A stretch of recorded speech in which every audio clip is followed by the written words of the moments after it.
Hey guys, tonight we're heading into the narrow alleys of Naples, where paint peels from crumbling balconies, Vespas hum like restless bees, and eyes peer from shutters that never fully close. Imagine standing on a rooftop in Scampia just after midnight.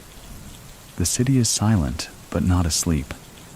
You hear a fan creak, distant footsteps, and somewhere, maybe behind you, a soft cough that might not be alone. Below, in the glow of sodium lights, someone watches, and on the edge of that rooftop, a young man stands barefoot on the cold concrete, still as fog. His name, Paolo Di Lauro Jr. Son of a ghost, heir to a shadow. You probably won't survive 5 minutes in his shoes, not because of bullets, but because of the silence you'd have to carry. So, before you get comfortable, take a moment to like the video and subscribe, but only if you genuinely enjoy what I do here. Let me know in the comments, where are you watching from tonight, and what time is it where you are? Now, dim the lights, maybe turn on a fan for that soft background hum, and let's ease into tonight's journey together. The apartment smells faintly of starch and roasted peppers, though the kitchen's been empty for hours. A cheap oscillating fan clicks as it turns, stirring the edges of paper on the table. Paolo stands by the glass door, one hand on the iron railing of the balcony, the other holding a cigarette he hasn't lit. He doesn't smoke.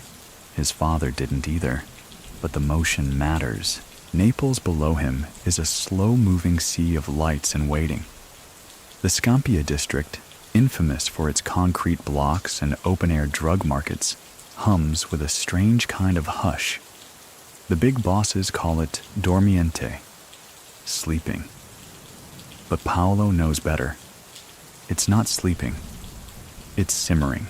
He's 25, but tonight, under the weight of memory and legacy, he feels 60. The air holds a pressure, like something's about to break. Not loudly, but with that cruel, precise snap that only the Camorra knows how to deliver. Behind him, the door creaks. His uncle Salvatore leans in, tired in a way that doesn't touch the eyes. "They're here," he says simply. Paolo turns. The cigarette, unlit, slips into the ashtray without a sound. Inside, 3 men wait.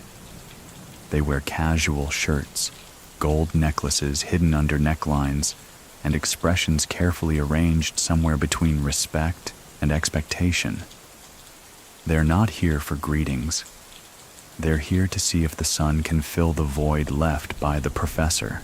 That was Paolo Sr., Paolo Di Lauro, the architect of an empire made from quiet control and invisible lines of power, who ruled not like a warlord, but like a bookkeeper who hated red ink. He vanished into prison with barely a whisper. No courtroom theatrics, no weeping wives, just disappeared. Now the silence he left behind wraps around his son like a tailored threat. The conversation is brief. They discuss the delivery route to Secondigliano, the payment schedule for the eastern apartments, a missing stash from a dealer who skipped town with a girl and a backpack of product. Paolo listens more than he speaks. His fingers tap the table, 4 beats and a pause. His father's old rhythm. "We can fix the dealer," one man says, "or his girl." Paolo looks up, finally. "Neither. We fixed the leak in the trust." There's a pause.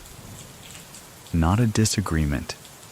Just the sound of men recalculating around a new variable. The son doesn't speak often, but when he does, it's deliberate. Like counting money in front of people who owe you. After the meeting, Paolo walks to the back of the building, past laundry strung like flags of surrender between windows. A child laughs somewhere, chasing a ball through dim corridors, and above them, the rooftop awaits again. He climbs. He does this every night. Returns to the place where wind has no agenda, where cameras don't reach, where he can feel the weight of the city without anyone seeing his spine curve under it. Tonight, though, he's not alone. A girl sits at the far end of the rooftop, no older than 16, tight hoodie, legs crossed, drawing something in a notebook. She doesn't flinch when he approaches. "You're Paolo," she says, not looking up. He nods. "My brother's dead because of your father." He sits beside her, not touching, not answering. After a moment, she closes the book. "But we eat now. Mom's working again." "So, I don't know. It's weird. Everything here is weird," Paolo says. She laughs once, dry and short. "You gonna fix it?" He considers. "No, just keep it from getting worse."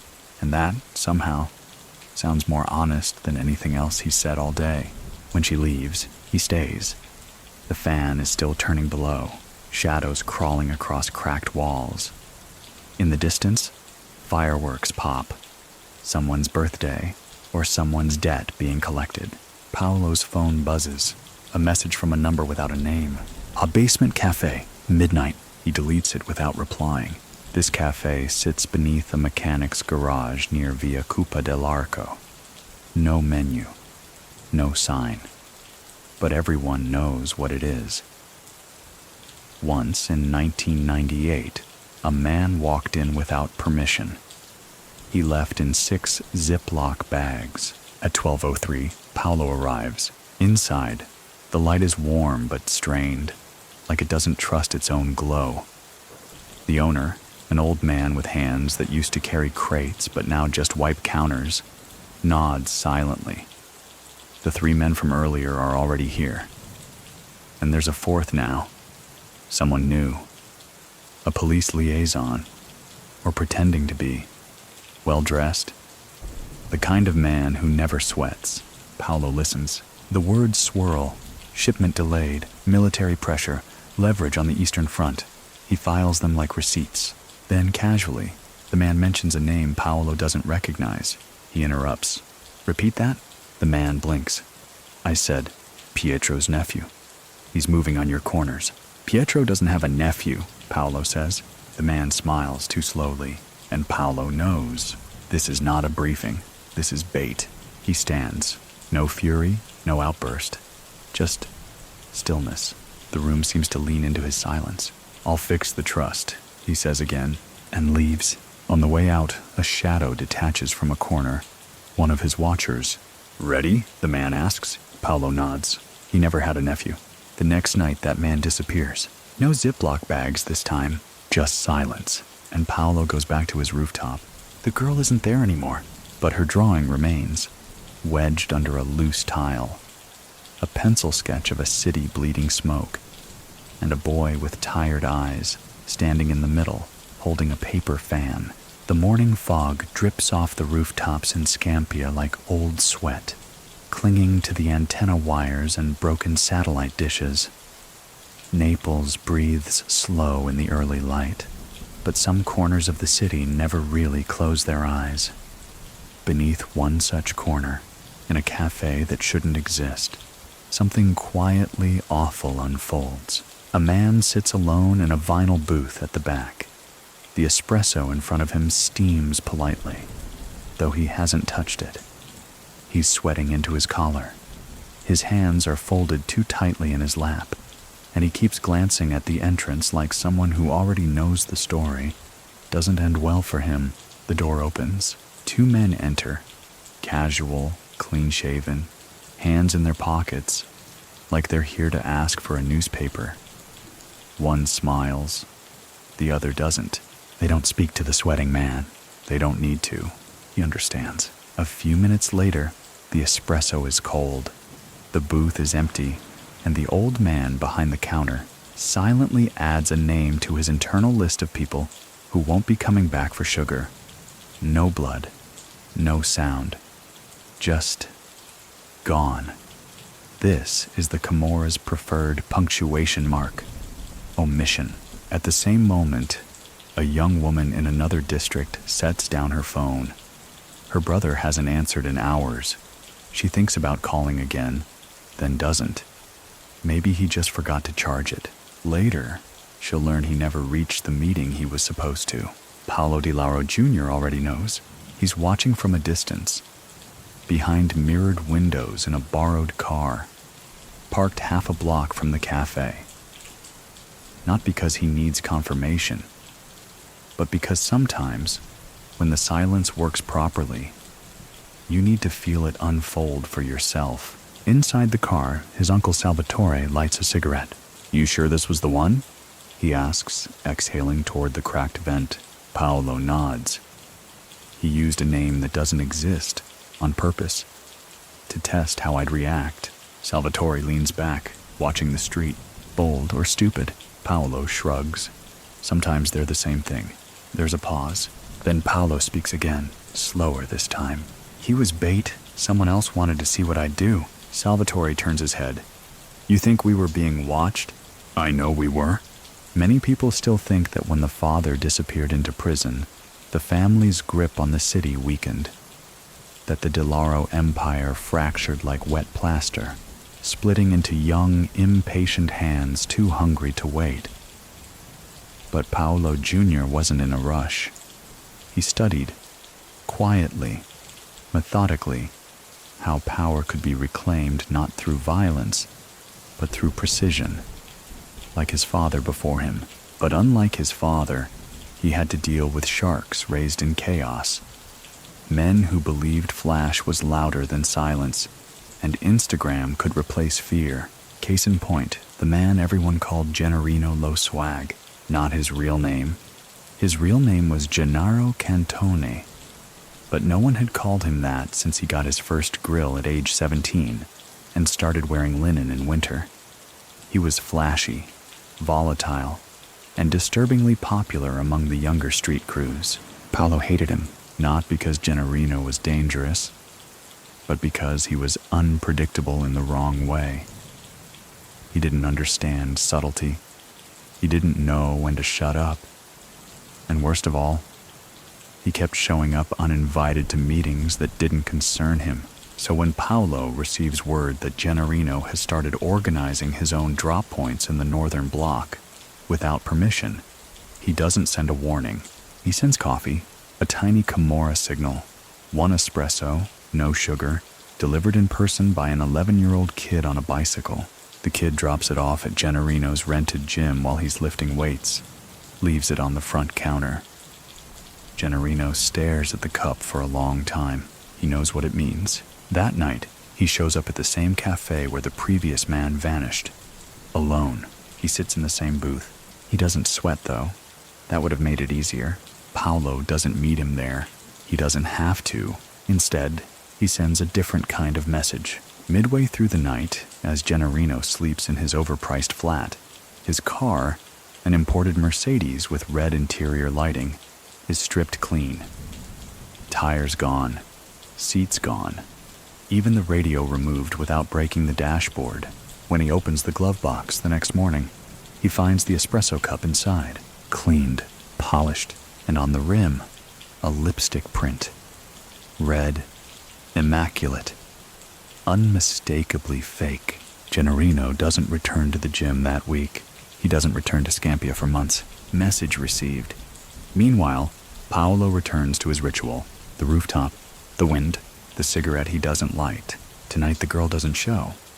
That's okay. He wasn't expecting her, but he does bring her drawing upstairs. A page he's now flattened under glass, framed beside the satellite dish that hasn't worked in years. The image still moves him. A boy holding a fan as the city smolders around him. Not running, just standing there, as if control could be found in stillness. Down below, Naples continues to breathe, and Paolo, he listens to the streets, to the silence, to the tiny noises that tell him when something's off. Because this city doesn't yell, it murmurs, and tonight he hears something new. The absence of the usual footsteps on the stairwell. It's subtle, someone not arriving, someone expected, missing.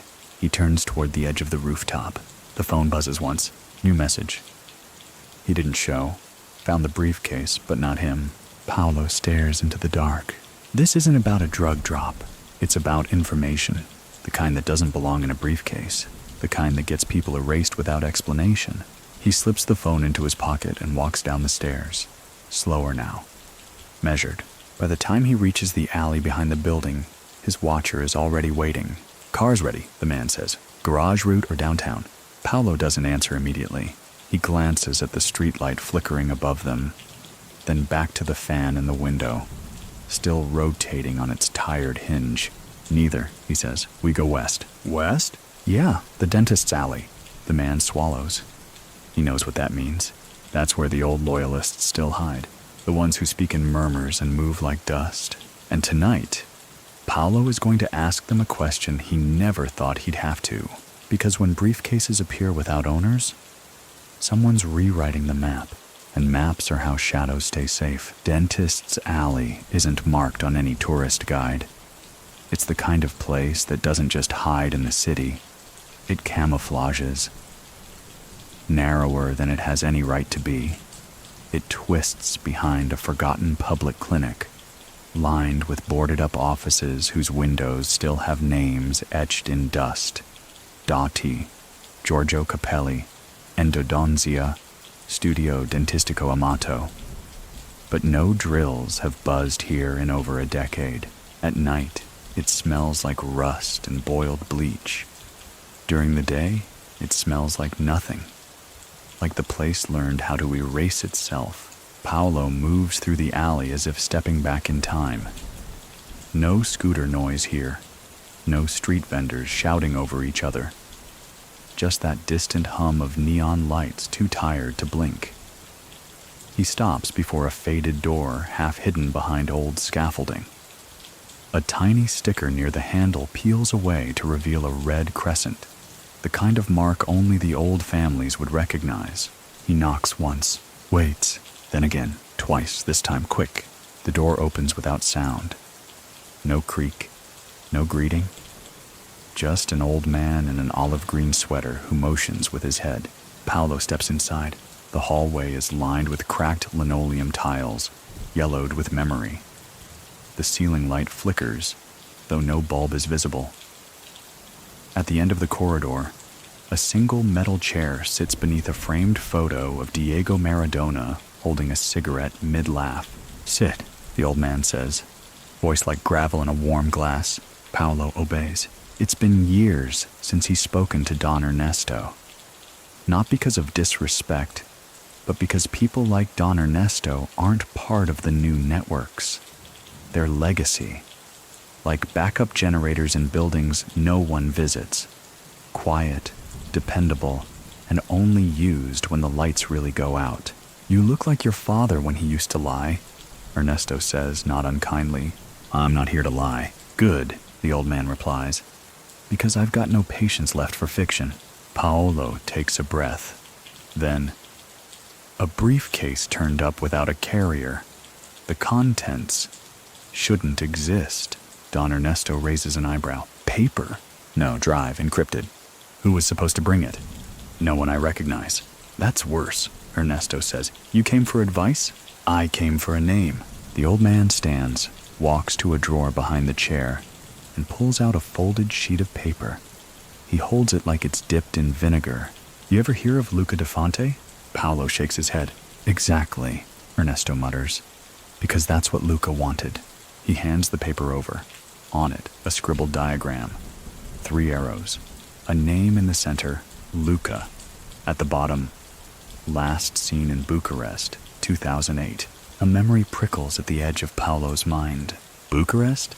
That's where the fake IDs came from. Still come from. Ernesto corrects.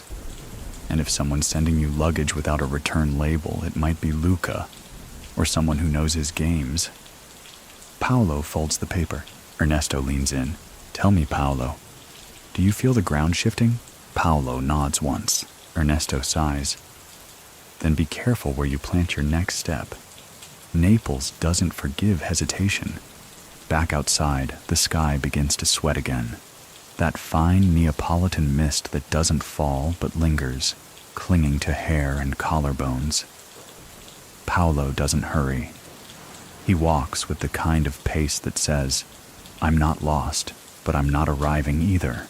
By the time he reaches the car, Salvatore is already inside. "Dentist say anything useful?" he asks. "Gave me a name." "Luca? You knew?" Salvatore shrugs. "Only from whispers, ghost stories. Man who builds escape hatches under other people's rugs." Paolo doesn't smile. He left a trail this time. They drive in silence for a while, passing crumbling walls sprayed with graffiti that probably meant something once. One reads, "Fidati solo del silenzio." Trust only silence. Later that night, Paolo returns to his apartment, peels off his jacket, and stands at the sink. He stares at his reflection longer than usual. He doesn't see himself. He sees his father, not the man behind bars, the one before, the man who once spent an hour fixing the living room curtain so it would fall just right when guests came over. Quiet dignity, obsessive control, and above all, the belief that chaos could be prevented. Was Paolo trying to inherit that belief, or just wear it like a suit too big for his shoulders? He flips the kitchen light off. The room feels better in darkness. Elsewhere, in a tiled back room 2 districts away, 3 men hunch over the retrieved briefcase. One wears gloves. One wears sunglasses at night. The third, silent, takes notes in a notebook designed to be burned. Inside the briefcase, flash drives, 4 of them. One labeled Banco Sud, Internal Logs. One labeled New Rotterdam Manifest. One blank. And the 4th, not a drive at all. A SIM card tucked inside a folded napkin with a lipstick kiss. "Same lipstick as the car job," one of them whispers. "Wasn't a coincidence then," says another. The silent one finally speaks. Di Lauro knows. He's not chasing. He's listening. A pause. And that's worse.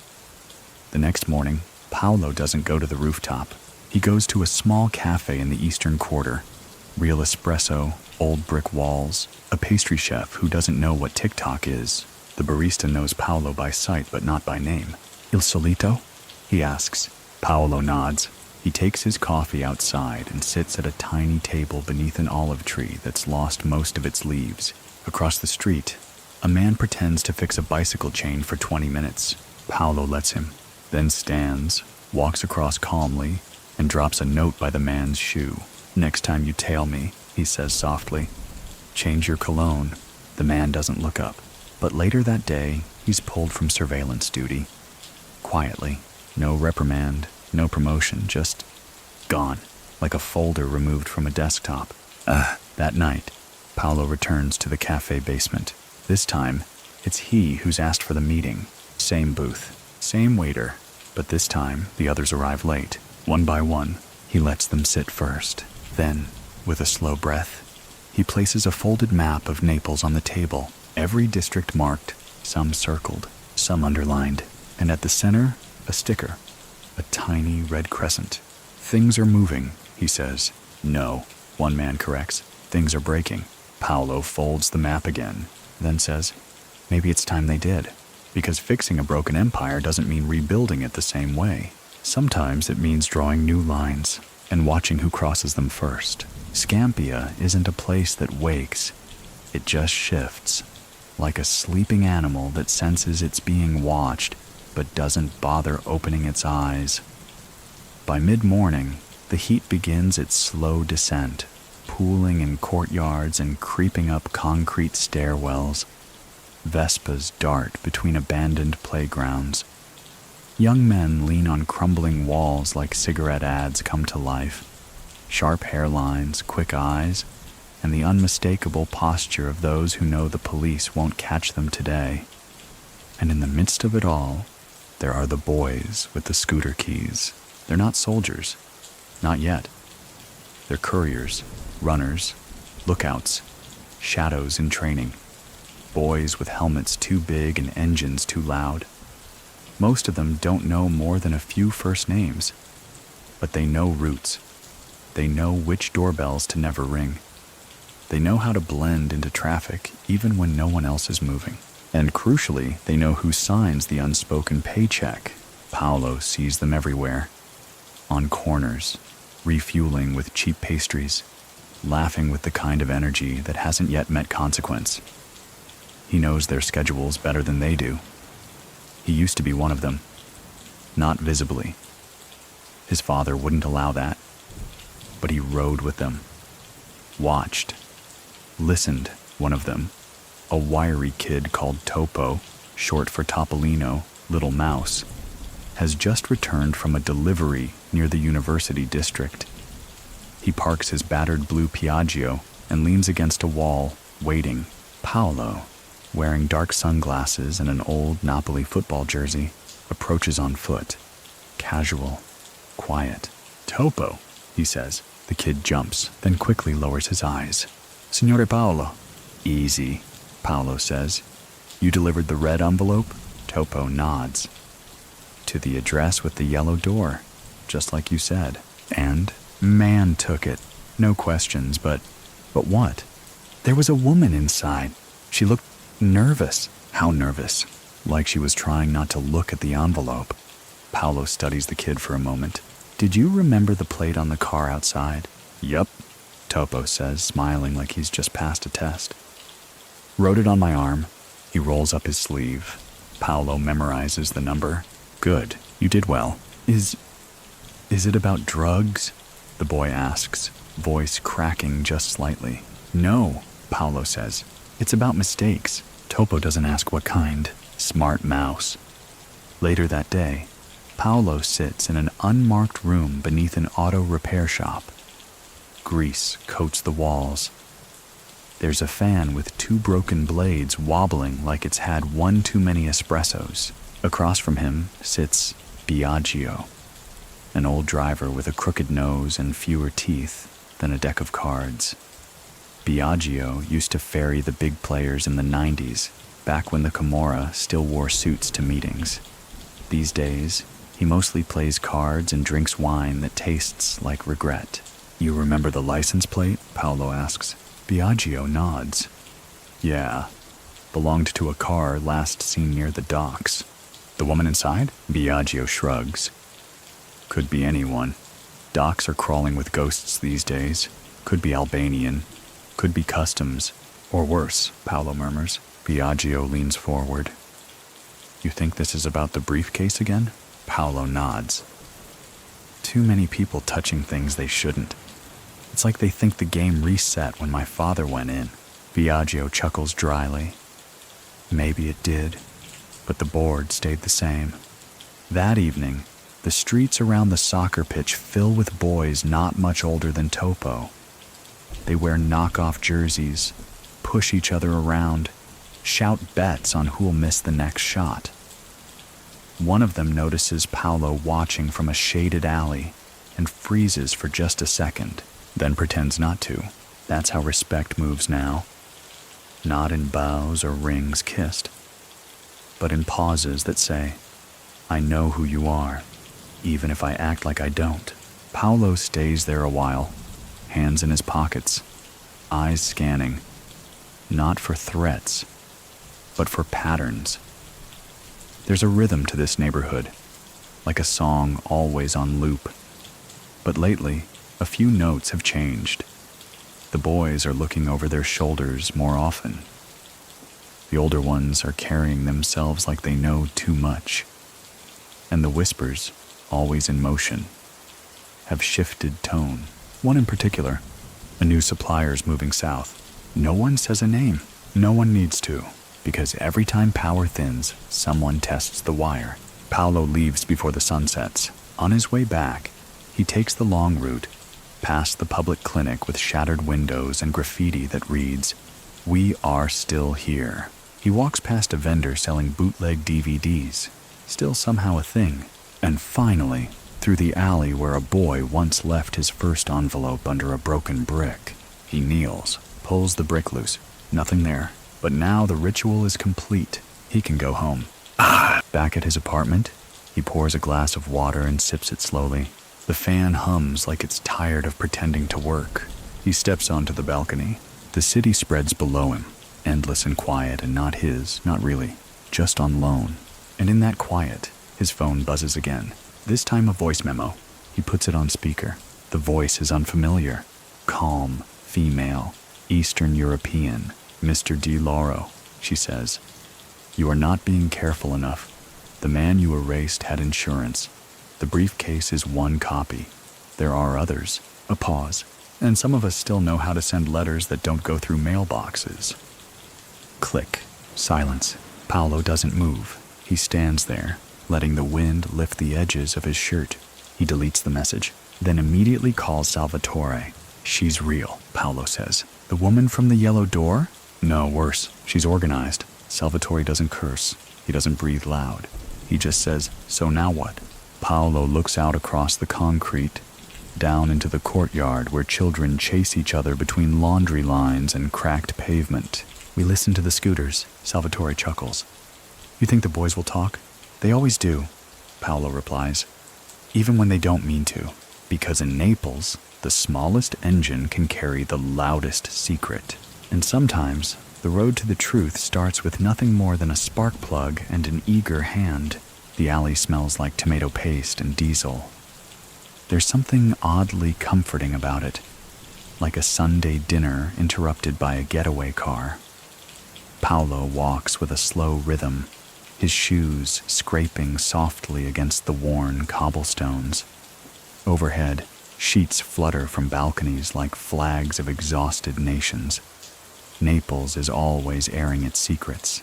He stops outside a rusted iron gate, marked only by a peeling sticker, Studio Tecnico Giuseppe Rinaldi.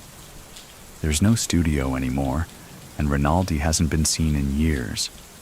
But inside that forgotten space, tucked beneath layers of broken tile and discarded tax forms, is a man Paolo hasn't spoken to in months, Alfredo. They called him Lo Spazzolino, the toothbrush, because he always cleaned up. Not in the janitorial sense, more in the removal of inconvenient loose ends sense. Alfredo was a loyalist from the old guard, a remnant. And tonight, Paolo needed a remnant. He pushes the gate.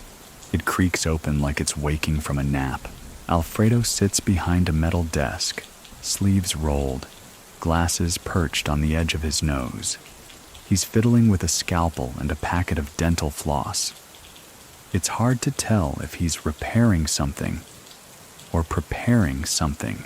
You've grown, Alfredo says without looking up. Not taller, Paolo replies. Wiser? We'll see. Alfredo gestures at the chair across from him. Paolo sits. There's a woman, Paolo begins. Eastern European, involved with a briefcase that shouldn't exist, speaks in riddles, sends voice memos that evaporate. Alfredo chuckles. Ah, one of those. Name might be connected to someone from Bucharest, Luca de Fonte. That earns a twitch from Alfredo. The scalpel pauses midair. I haven't heard that name in a long time, he mutters, which usually means it's the right one. Is he still alive? Not in the traditional sense. Paolo waits. Alfredo eventually continues, voice lower now. Luca didn't die. He disappeared just before a massive wire transfer vanished en route to Albania. Everyone assumed he was killed. I didn't. He was always 3 steps ahead of his own betrayal. And the woman? Could be the girl he was grooming to replace him. He used to say, I want someone who understands both ledgers and lipstick. Romantic idiot. Useful idiot, Paolo says. Maybe both, Alfredo replies, nodding. They sit in silence for a moment. Outside, a Vespa rattles past, followed by the chirping of a woman arguing with someone from her balcony in melodramatic Italian. Then Alfredo leans in. She left you the briefcase, didn't she?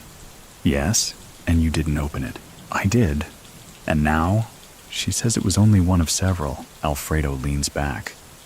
Then you're already behind.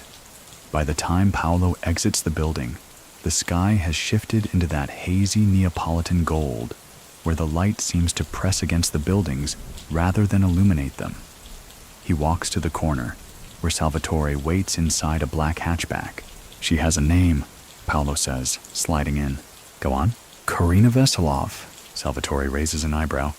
Sounds like a spy in a bad film. She's real. Might be connected to Luca. Might be a freelance courier. Might be both. So what now? We send her a gift. The gift is simple. A bottle of limoncello, wrapped in newspaper, delivered via scooter to an address she's never given them. Inside the bottle, frozen in resin, is a micro SIM. Empty. No data, no code, just the outline of a possibility. Paolo doesn't include a note, because the message isn't about the content. It's about knowing where she is. Hours later, a single image appears on his burner phone. A photo of the empty limoncello bottle, taken on a velvet tablecloth, with a gun in the background, pointed just slightly out of frame. Karina has responded. That night, Paolo doesn't go home. He walks to a cafe in Secondigliano, where the lights buzz and the espresso burns just enough to keep you humble. The owner, Enzo, is in his 70s and still calls him Piccolino, little one, even though Paolo once ordered the beating of his nephew. It's water under the bridge now. Paolo sits in the corner, orders nothing, waits. Enzo brings him a folded napkin and sets it down with theatrical flair. Inside the napkin, a note. Dentists talk more than they drill. Butchers still carve, even when they're retired. Meet me where the pigs used to bleed. No signature, but Paolo doesn't need one. The pigs used to bleed at an abandoned slaughterhouse on the edge of the industrial district. A place where rust outnumbers people and dogs bark at nothing. He gets up, leaves the cafe, nods at Enzo, and vanishes into the night. The slaughterhouse smells of mildew and iron. Even after years, the scent doesn't go. It clings to the bricks like regret. She's already there, Karina, standing beside a broken window, lit by nothing but the orange spill of distant sodium lamps. She wears a gray coat, hair pulled back, eyes like she's measuring every possibility of betrayal within a 5-mile radius. You found me, she says. You invited me. Fair. A beat. You're smarter than they say, she adds. That's why I'm not dead. She almost smiles. Yet, they walk through the empty corridors, past rusted hooks and stained drains. It feels like walking inside a throat that's been long since cut. You want to know what's in the other briefcases, she says. Paolo doesn't respond. She continues anyway. They're not yours. They were sent to me. No, she says. They were sent near you. That's not the same. He stops walking. Are you working for Luca? She stops too. I'm working for myself. That's worse. Why involve me? Because you're not your father. A pause. You hesitate. That means you're still human. That lands heavier than it should. Then she adds, also, I needed to know if you could track a ghost. You did. You tested me. No, I introduced myself. She steps closer. Paolo doesn't flinch. There are 3 more cases, she whispers. One's in Berlin. One's in Palermo. The third, I'm not even sure it exists. What's in them? Histories, she says, and futures. Then she hands him a card. Blank on one side. On the back, a number. 12 digits. No area code. Call it. And everything either ends or begins. Before he can ask another question, she walks out. No goodbye. No parting shot. Just the sound of her boots scraping across blood-stained tiles. And in the distance, a dog starts barking again. Maybe at nothing. Maybe it's someone walking away with too many secrets. The number on the card stares up at Paolo from the kitchen counter like it's breathing. 12 digits. No country code. Not formatted like a phone number. More like a locker combination. Or a password from a different life. He hasn't called it. Not yet. The fan turns slowly overhead, ticking each time it leans left, like it's reminding him that waiting has a sound. Outside, the streets of Scampia move through their daily symphony. Vendors shouting, oil sizzling, sirens wailing faintly in the distance. But the apartment is quiet. It always is when he's deciding something. Silence has weight in Paolo's world. It presses on his ribs. He picks up the card again. Still cold, still blank. He turns it over one more time, just in case something's changed. It hasn't. In another room, his burner phone lights up with a message. Unknown number. Check under the ledger. It's not signed. He walks into his father's old office, still preserved like a museum display. Books lined up alphabetically by sin. A globe that only spins if you nudge it just right. And a heavy black ledger on the desk. The kind of ledger that used to hold names and debts and quiet absolutions. He lifts it. Beneath it, a key, brass, slightly bent, with a worn piece of tape wrapped around the head. Scrawled on the tape, Box 46, Stazione Centrale. He stares at it for a moment, then smiles. Of course, the central train station, Naples' concrete artery, where luggage and men disappear equally fast. A place full of exits disguised as destinations. Stazione Centrale smells like hot metal and last chances. The walls are always damp, even in summer, and the echo of rolling luggage is constant, like 1,000 secrets being dragged across tile.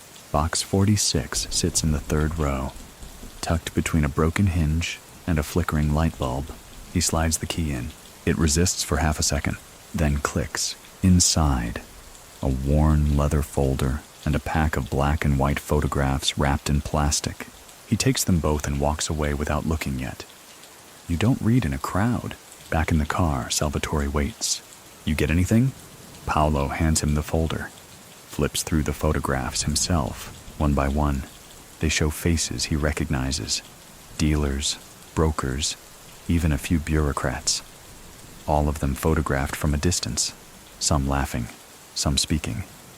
One man handing an envelope to someone Paolo doesn't know. And then, the last photo, Karina, sitting at a small round table. Not looking at the camera, not smiling. Across from her, an older man with thick glasses and a deep scar along his jawline. The photo is dated 2010 Bucharest. Salvatore raises an eyebrow. You think it's Luca? It has to be. You sure? No, Paolo says, but I want to be. He leans back in the seat, the photos spread across his lap like cards from a game he never learned the rules to. Salvatore opens the folder. Inside, a single page. Typed. No heading. No signature. Just a list. Naples, Sector 3. Marseille, Q-Zone. Palermo, Zona 2. Bucharest, Safe House 11. Frankfurt, burned. Catania, pending. Milan, contested. At the bottom, if this list circulates, consider the network compromised. Salvatore whistles low. This is bigger than Naples. Paolo nods. It always was. That night, back on the rooftop, Paolo stands without the cigarette. No need to hold something he's not going to use. The city feels strange, not dangerous, just unfamiliar. Like someone replaced a tile in the ceiling of your childhood home, and now nothing else feels quite right. He replays the photographs in his head, the folder, the card, Karina's voice, whispering about futures hidden in briefcases. And then he asks himself something simple. Is this about control, or is it about inheritance? Because power isn't something you inherit in Naples. You borrow it, you guard it, and eventually you return it, often in pieces. He wonders what piece he's holding now. His phone buzzes again. Unknown number. You're slow. Try again. Palermo. That's it. No threats. No promises. Just an instruction wrapped in condescension. He closes his eyes for a moment, then dials a number he's kept saved under the name Mario Drywall. Mario doesn't know drywall from drywall dust, but he does know how to get into Palermo without being seen. When the line picks up, Paolo says only 2 words. Start packing. 2 days later, they arrive on the outskirts of Palermo. It's colder than it should be.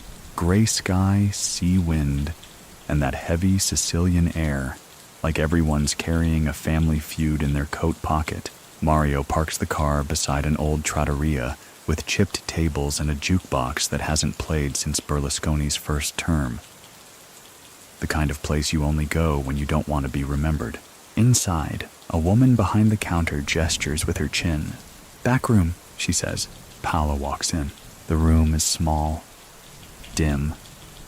A single bulb swings slowly, casting shadows that dance like they're mocking him. Karina is there, again. This time she's holding one of the other briefcases, still closed, still taped, still humming with the possibility of ruin. "You came," she says, sipping from a chipped glass of water. "You called." She smiles faintly. "That's the difference between you and your father." "Explain." "He would have sent someone." Paolo pulls out the photo. The one of her with the scar-faced man. Holds it up. "Is this Luca?" She looks at it, then sets it on fire. The paper curls, blackens, disintegrates in a glass ashtray. She doesn't answer. "You're protecting him," Paolo says. "No," she replies.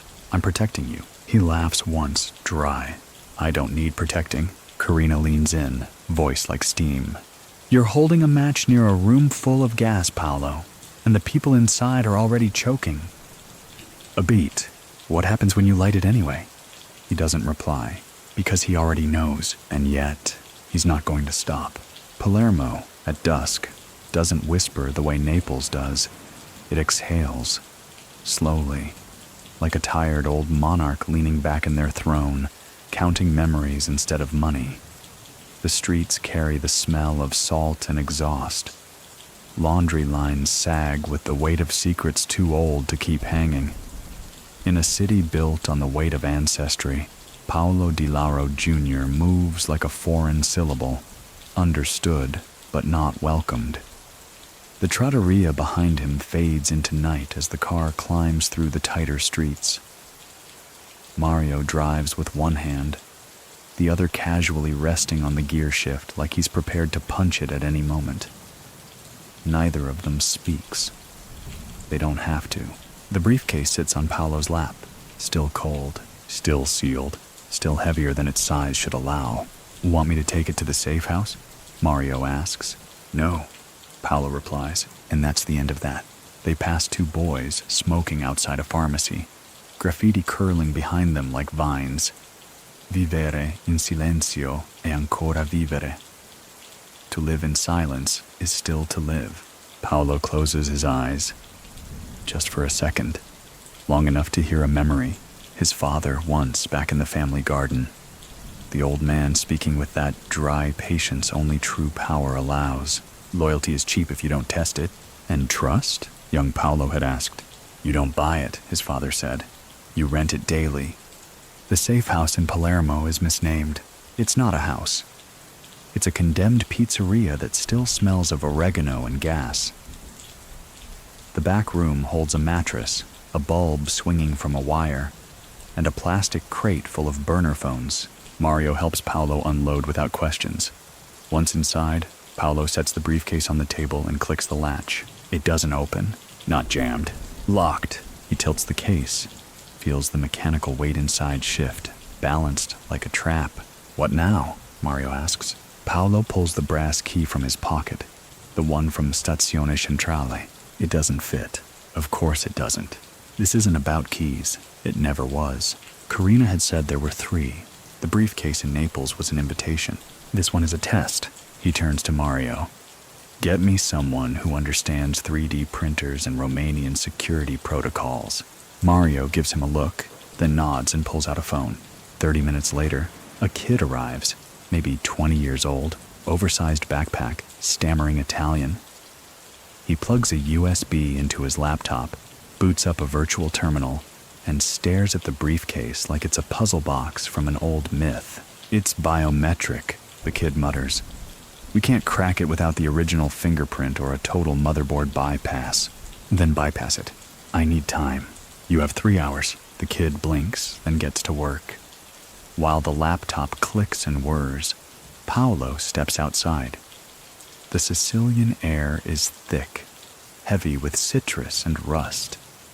Somewhere nearby, a dog barks twice, then stops, as if it remembered who its neighbors are. Salvatore calls. "You alive?" he asks. "For now." "Any word from Karina?" "She burned the only photo of Luca I had." "So, that's a no." "She says she's protecting me." Salvatore snorts. That's what people say when they're putting a knife under your seat cushion. There's silence between them. Then Paolo says, If this briefcase has what I think it has, everything changes. Salvatore's voice flattens. So don't open it. I have to. No, you want to. You think it's the next step.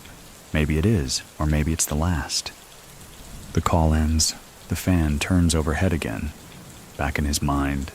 Back in that kitchen, always ticking. Back inside, the kid frowns. I need 1 more hour. You said 3. I said I need 3. You gave me 2. Paolo doesn't argue. Instead, he flips through the folder again, the one from box 46. This time, he notices something he hadn't before, a red thread tucked into the crease of the cover. He pulls it. Out slides a photo, older than the others. Faded, corners curled. A young Luca de Fonte, smiling. And beside him, unmistakably, Karina, barely out of her teens, standing in a room full of terminals, half wired, half junk. The early days of surveillance tech. Paolo stares at the background, and that's when he sees it. A poster peeling from the wall, Romanian text, advertising a nightclub. Naluka, the ghost. He types it into the kid's laptop search bar. Dead end. Then he tries the phone. Still no results. He switches to a different search engine. An older one. Finally a hit. Naluka was a short-lived spy bar in Bucharest, used by journalists, hackers, and sometimes even low-level EU agents before it was raided in 2011. The raid was never reported, but now it shows up in an archive, tucked into a single footnote in a defense subcommittee hearing from Brussels. A whisper inside a whisper. That's where the second briefcase was built. Not here. Not in Palermo. This one's empty. This one's just a decoy. The kid finally breaks the lock. The briefcase hisses open with a hiss like steam escaping a cracked pipe. Inside? Nothing. No documents. No drive. Just a folded napkin. And on the napkin, good. You knew not to trust the weight. Now we see if you trust the silence. Beneath it, another 12-digit number. Mario reads it. Another code? No. Paolo mutters. Another destination. He closes the case, slower this time. Every move now, every trip, every conversation, it's choreography. Karina's choreography. But the difference between a puppet and a partner is choice. And Paolo, he's still choosing, even when it feels like he's not. As they leave the pizzeria, the sun barely peeking over the western hills, Paolo notices something scrawled into the wall near the alley. Not graffiti, a knife carving. You can follow the ghosts, just don't become one. He touches the groove of the letters. They're fresh, and suddenly, he's not sure who's watching who. Naples again? The city doesn't welcome him back with open arms. It watches him return like a jealous ex-lover, indifferent on the surface, burning just beneath. As Paolo steps off the train, the air feels heavier, more metallic. Maybe it's the humidity. Maybe it's the knowledge that every station camera has already pinged his location. He exits through a side gate. No fanfare, no escort, just the hum of wheels, the murmur of crowds, and one man walking into a network of invisible wires, each step tugging gently at loyalties he's not even sure he still owns. The second 12-digit code from the decoy briefcase didn't unlock anything. Not a safe, not a door, not a phone line. It simply brought him home, with more questions than when he left. Back in Scampia, the scooter boys have changed. New faces, slightly older. The ones Paolo knew, Topo, Lino, Marco, have started disappearing from their usual corners. Some have vanished altogether. One boy, maybe 13, catches his eye. Dirty sneakers, backpack too clean. Paolo doesn't ask his name, he just watches. The boy notices, nods once, then sprints away. Seconds later, a message appears on Paolo's phone. Centro direzionale, level 2, midnight, alone. That's the financial district, where glass towers pretend they aren't built on bones. Midnight at Centro direzionale is eerie. During the day, it's all crisp collars and espresso machines with too many settings. At night, it's wind, echoes, and motion-activated lights that flicker on long after you've passed them. Paolo waits near an abandoned kiosk. He's alone, At 12:04, a man in a navy blue coat approaches. He's not tall, not imposing, just efficient.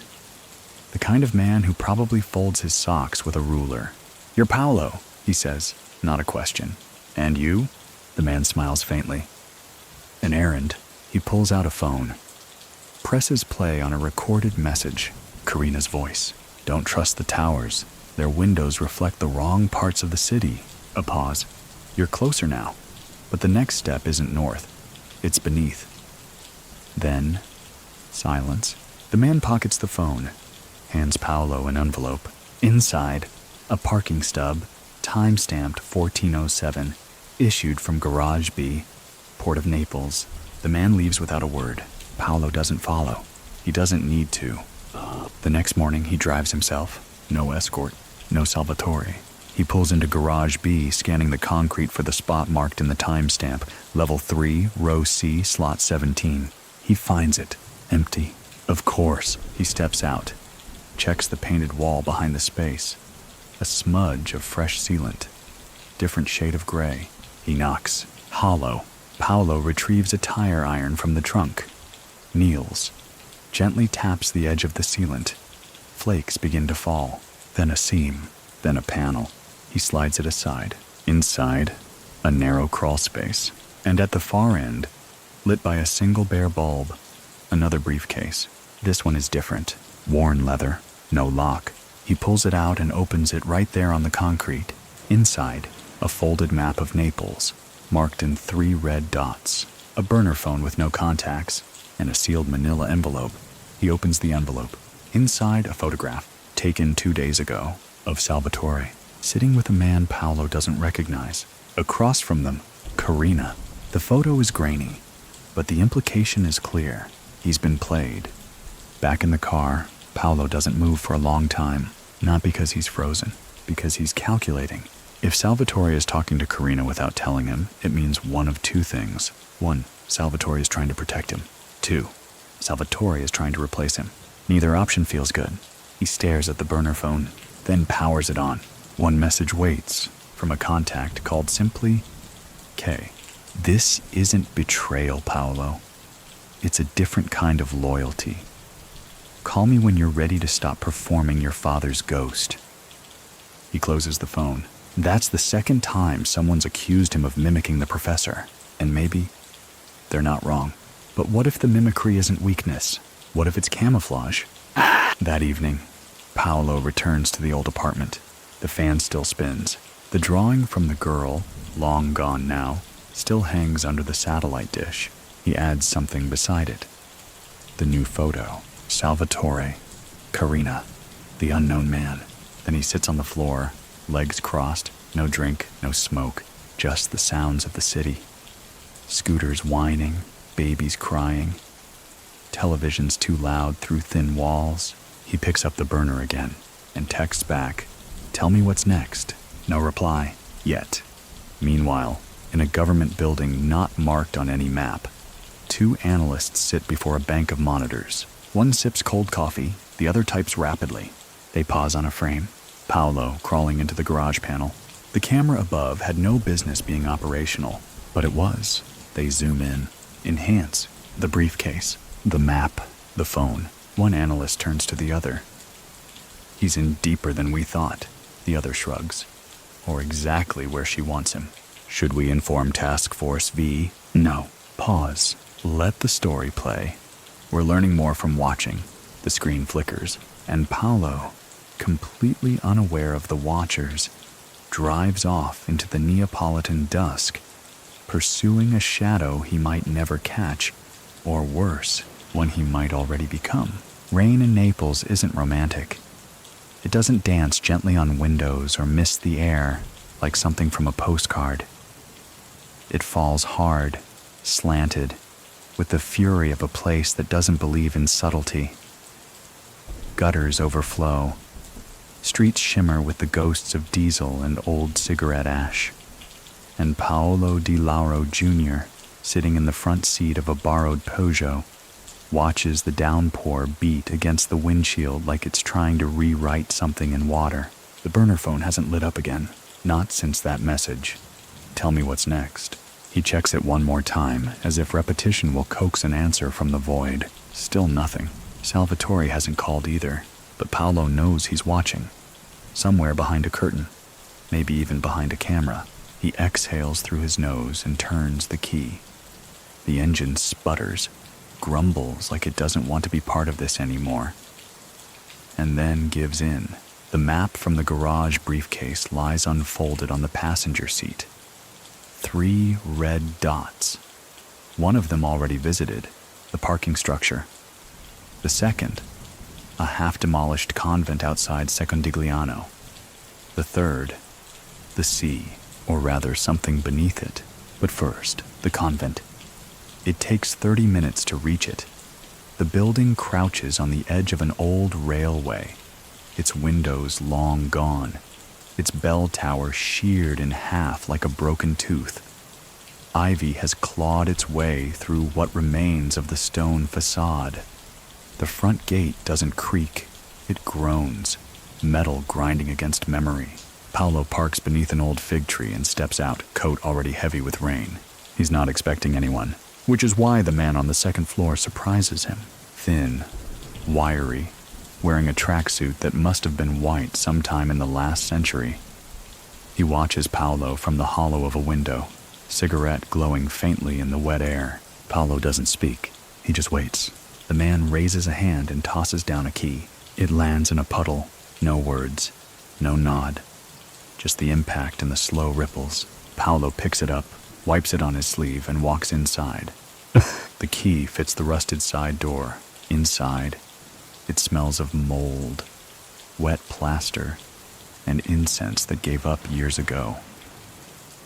The hallway is lined with crumbling frescoes, angels with missing eyes, saints whose hands have been scratched away by time or rage. He walks past them. At the end of the corridor, a wooden bench, and on the bench, a package wrapped in plastic. No. He kneels and slices the tape open with a pocket knife. Inside, a small hard drive, a single sheet of paper folded 3 times, and a photograph. He unfolds the paper first. Typed clean. Open this drive in a system without internet. Use the terminal key labeled Archivio Napolitano at Libreria Sub Rosa. If you're being followed, burn this note immediately. The photograph? His father, the professor, sitting at a table with 2 other men. One is blurred, deliberately. The other? Luca! Younger, thinner, smiling. His hand is on Paolo Sr.'s shoulder. The photo is dated 2002. Paolo stares at it, lips slightly parted, then folds the picture and note, slips them into his coat. The hard drive he pockets, and then he stands. There's no one else in the convent now, not even the man in the tracksuit, just the rain. Libreria Sub Rosa isn't a library. It's a basement bookshop in the Spanish Quarter, run by a woman named Dorotea, who hasn't spoken out loud in 12 years. People say her vocal cords were burned in an accident. Others say she simply got tired of answering stupid questions. Paolo arrives after sunset. The door chimes softly as he enters. Dorotea doesn't look up. She just gestures to the back, a long wooden table beneath an arched ceiling. One computer terminal, ancient, beige, humming like a sleepy priest. He inserts the hard drive. It boots a local-only application. A single window with a blinking prompt. No files, just text. Welcome, Paolo. A second later, more appears. The first ledger your father kept wasn't digital, but he knew someone would digitize it someday. You have 10 minutes. Then a folder appears. Archivio Napolitano, Diario PDL 1. He opens it. Dozens of documents, ledgers, notes, names, some familiar, some forgotten, and one Salvatore. Not just mentioned, outlined. Salvatore Di Lauro, code C2. Role, contingency handler. Trust level, conditional. Beneath it, if trust is lost, activate protocol Vitrollo. There's no explanation of what Vitrollo is, but just the name makes Paolo's throat go dry. The system beeps again. Time remaining 2 minutes.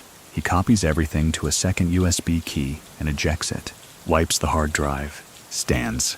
Dorotea is waiting at the counter. She hands him a small matchbook with the word Teatro Muto stamped on it. He nods in thanks. then leaves. The rain has stopped, but something colder has taken its place. That night, Paolo doesn't go home. He returns to the rooftop. The drawing is gone. The photo of Salvatore and Karina? Gone too. Only the fan remains, still spinning, still ticking. He lights a match from the Teatro Muto book and watches it burn down to his fingers before flicking it into the night. Then, from the shadows, you found it. Karina. No warning, no announcement. Just her silhouette beside the dish. He doesn't jump. He's past surprise now. Why him? Paolo asks. She doesn't pretend to misunderstand. Because he didn't need power. He carried it quietly, like a man carrying his own funeral in his coat. I trusted him. You still can, she replies. But only if you're willing to find out what Vitrolo really is. He says nothing. She moves closer. You're not your father. I know. But the city still needs one. That part hangs in the air. And Paolo realizes she's not offering an alliance. She's offering succession. But to what? His father's empire? Or something much older, quieter, and more dangerous? Far below, a boy with a scooter idles on a corner. He's not watching the traffic. He's watching them. And in his backpack, a photograph of Paolo with the words, observe, report, do not engage. The scooter buzzes to life and slips into the Neapolitan dark. Teatro Muto isn't marked on maps. It exists the way rumors do. Spoken in half-truths and passed along like coughs in crowded rooms. Once a theater for underground performances in the 80s, it's now a gutted husk wedged between a shuttered bakery and an apartment building where no one answers the door on the first knock. Its entrance is a side door with a broken handle and a lock that responds only to patience. Paolo arrives at 2 a.m., not because someone told him to, but because some places don't require instructions. They summon. He pushes the door. It resists, then yields. Inside, the air tastes of velvet dust and forgotten applause. The stage is still there, half collapsed, framed by torn curtains that hang like wounded flags. Rows of seats lie in crooked silence, their stuffing exposed, their metal frames twisted like frozen dancers caught mid-fall. But someone has been here recently. A single lamp glows on the edge of the stage, illuminating a chair and a small table. On the table, a folder, and beside it, a recorder already playing. Karina's voice emerges softly, almost apologetically. If you're hearing this, it means you've accepted the weight. That doesn't make you ready. It just makes you necessary. Paolo steps forward. The voice continues. There are 4 names in that folder, each one tied to something your father buried. Not out of guilt, out of strategy. These aren't enemies, they're architects. Find them, or find what they left behind. The tape clicks off. Paolo opens the folder. Inside, 4 photographs. Don Ernesto, the loyalist from Dentist's Alley. Luca de Fonte, grainy, older, scowling beside a chalkboard covered in network roots. A woman labeled only Strega, mid-scream in a still from a security camera. And Salvatore, again, same eyes, same knowing frown. Attached to each photo is a location. Only one of them is still in Naples. Paolo pockets the file, then freezes. There's a sound, soft, sharp, metal on metal. He turns, a figure in the balcony, silhouetted, gun raised. Instinct takes over. Paolo drops behind the table as a shot cracks the air. Dust explodes from a theater seat behind him. He rolls, slides under the stage, heart pounding. Footsteps overhead, measured, deliberate. Whoever it is doesn't shoot again. They're waiting for a clean shot. He breathes, listens, then hears something stranger than gunfire. A second pair of footsteps, not running, descending. From backstage, he's being flanked. Paolo pulls a pistol from his ankle holster, whispers to himself, too theatrical. He slips out the opposite side, crouches low, darts for the exit. Another shot. It misses, by inches. He barrels through the door, hits the alley, breath fogging in the night air. No time to process. No time to wonder who or why. Only time to run. Back in the apartment, he sits cross-legged on the floor. The fan spins, unconcerned. The folder lies open beside him. The photo of Salvatore stares back, and Paolo thinks, not about who tried to kill him, but about why they missed. Because that shot?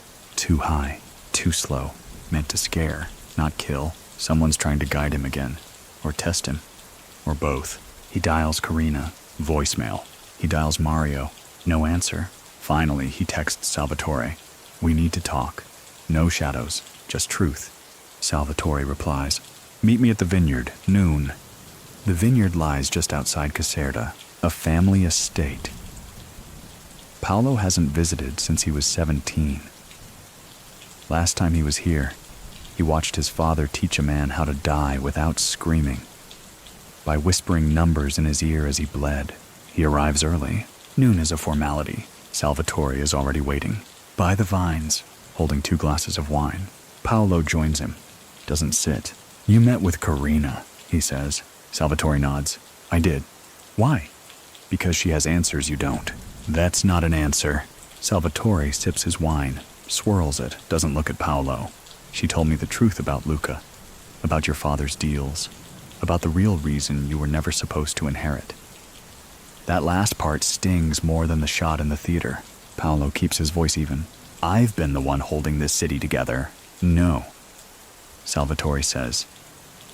"You've been holding a version of it, a replica. Your father built something bigger, something global. And now, someone has to decide if we restore it or dismantle it." "Why not tell me? Because you weren't ready?" That part Paolo doesn't argue. He lets the silence linger. The grapes shift in the wind behind them. Then he asks, "What is Vitrollo?" Salvatore stiffens. Finally, a crack. "It's not a plan," he says. "It's a permission." "To do what?" "To disappear the structure," Salvatore says. "Burn the ledgers, sink the safe houses, cut every name loose." "Who controls it?" "Your father did, and now, maybe you do." Paolo sets down the wine.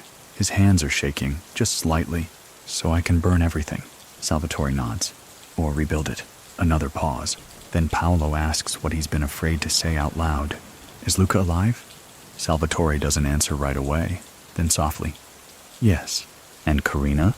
"She's his weapon, his heir, his insurance." "And me?" Salvatore looks up. "You were the fallback. But maybe that's what we needed all along." That night, Paolo returns to Naples. He doesn't go home. He goes to the coast, where the 3rd red dot on the map sits just offshore. He boards a fishing boat at midnight, alone. No escort, no fanfare. The captain doesn't ask questions, just nods toward the horizon. Paolo sits in the bow, the city behind him, the sea ahead.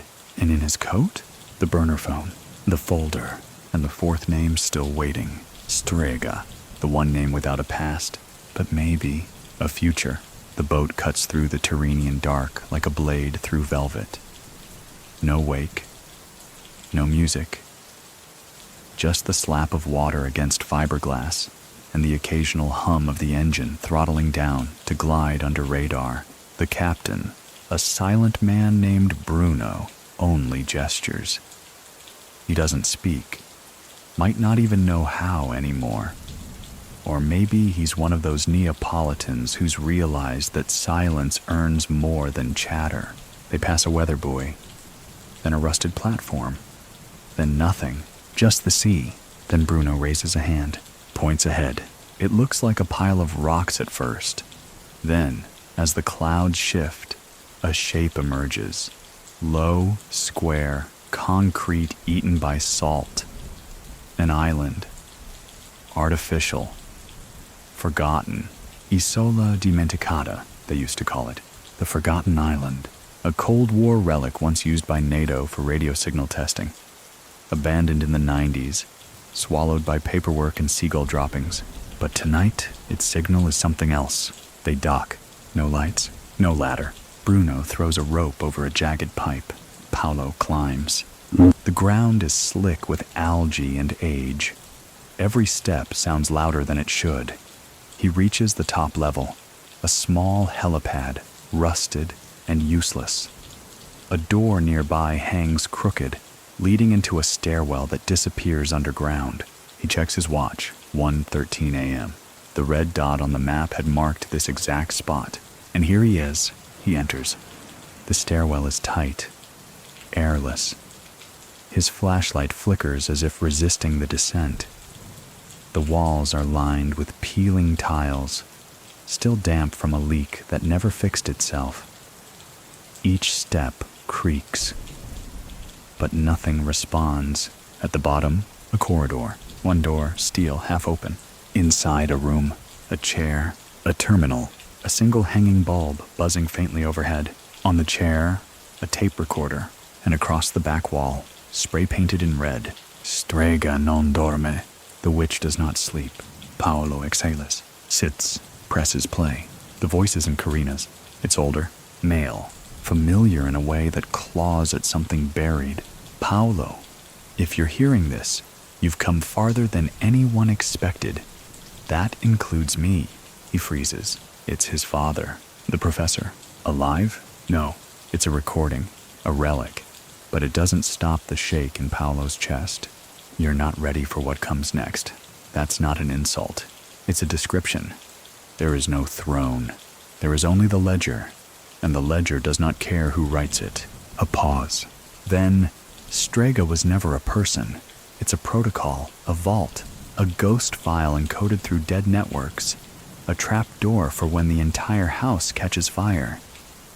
Paolo stands, looks around the room. The walls seem closer now. You were never meant to know it, but Luca did. And he gave the key to Karina. She's not your enemy. She's not your friend. She's the ledger. The tape clicks off. For a second, Paolo hears only his breathing. Then something else, behind the terminal. An old safe, recessed in the concrete. He kneels. It opens easily. Inside, a drive. He recognizes the casing. Custom Romanian. Karina's style. A post-it stuck to the side. Open me in a room with no walls. Cryptic, predictable, infuriating. He climbs back to the surface. The sky is a shade paler now. 3 a.m. perhaps. Naples glows faintly across the water, its lights blinking like tired eyes. Bruno waits. Paolo boards. No questions. Just departure.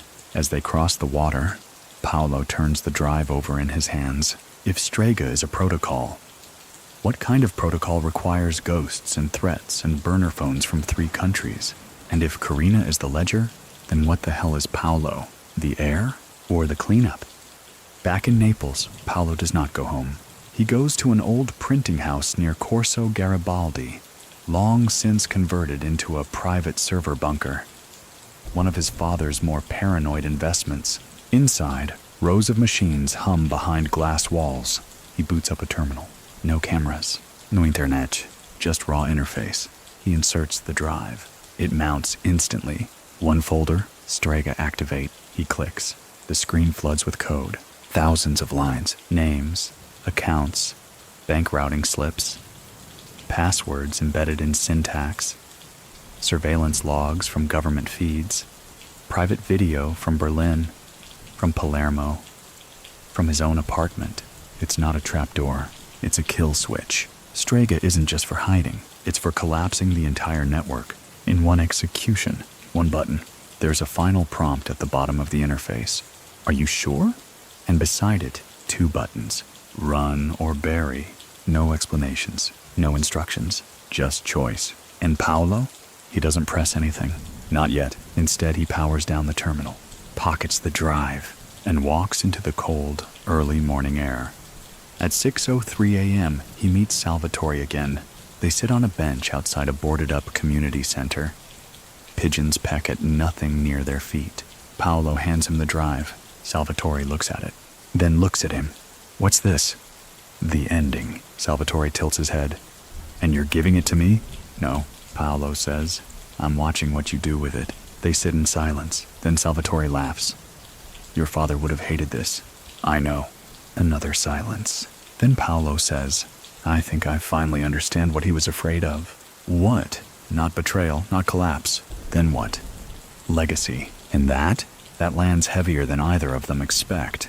Because the truth is, when you inherit shadows, the first thing you lose is your shape. And Paolo? He's tired of fitting into someone else's silhouette. He stands, leaves Salvatore on the bench, doesn't look back, because whatever happens next, collapse, revival, retribution, it won't be born from obedience. It will be born from choice. His. Alone. Sunlight in Naples doesn't gently rise. It crashes in, bouncing off stone and steel and laundry lines like a boxer returning for round 2. The morning is loud, rushed, unapologetically alive.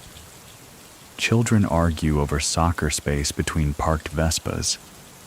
Street vendors shout about oranges that are too round to be real.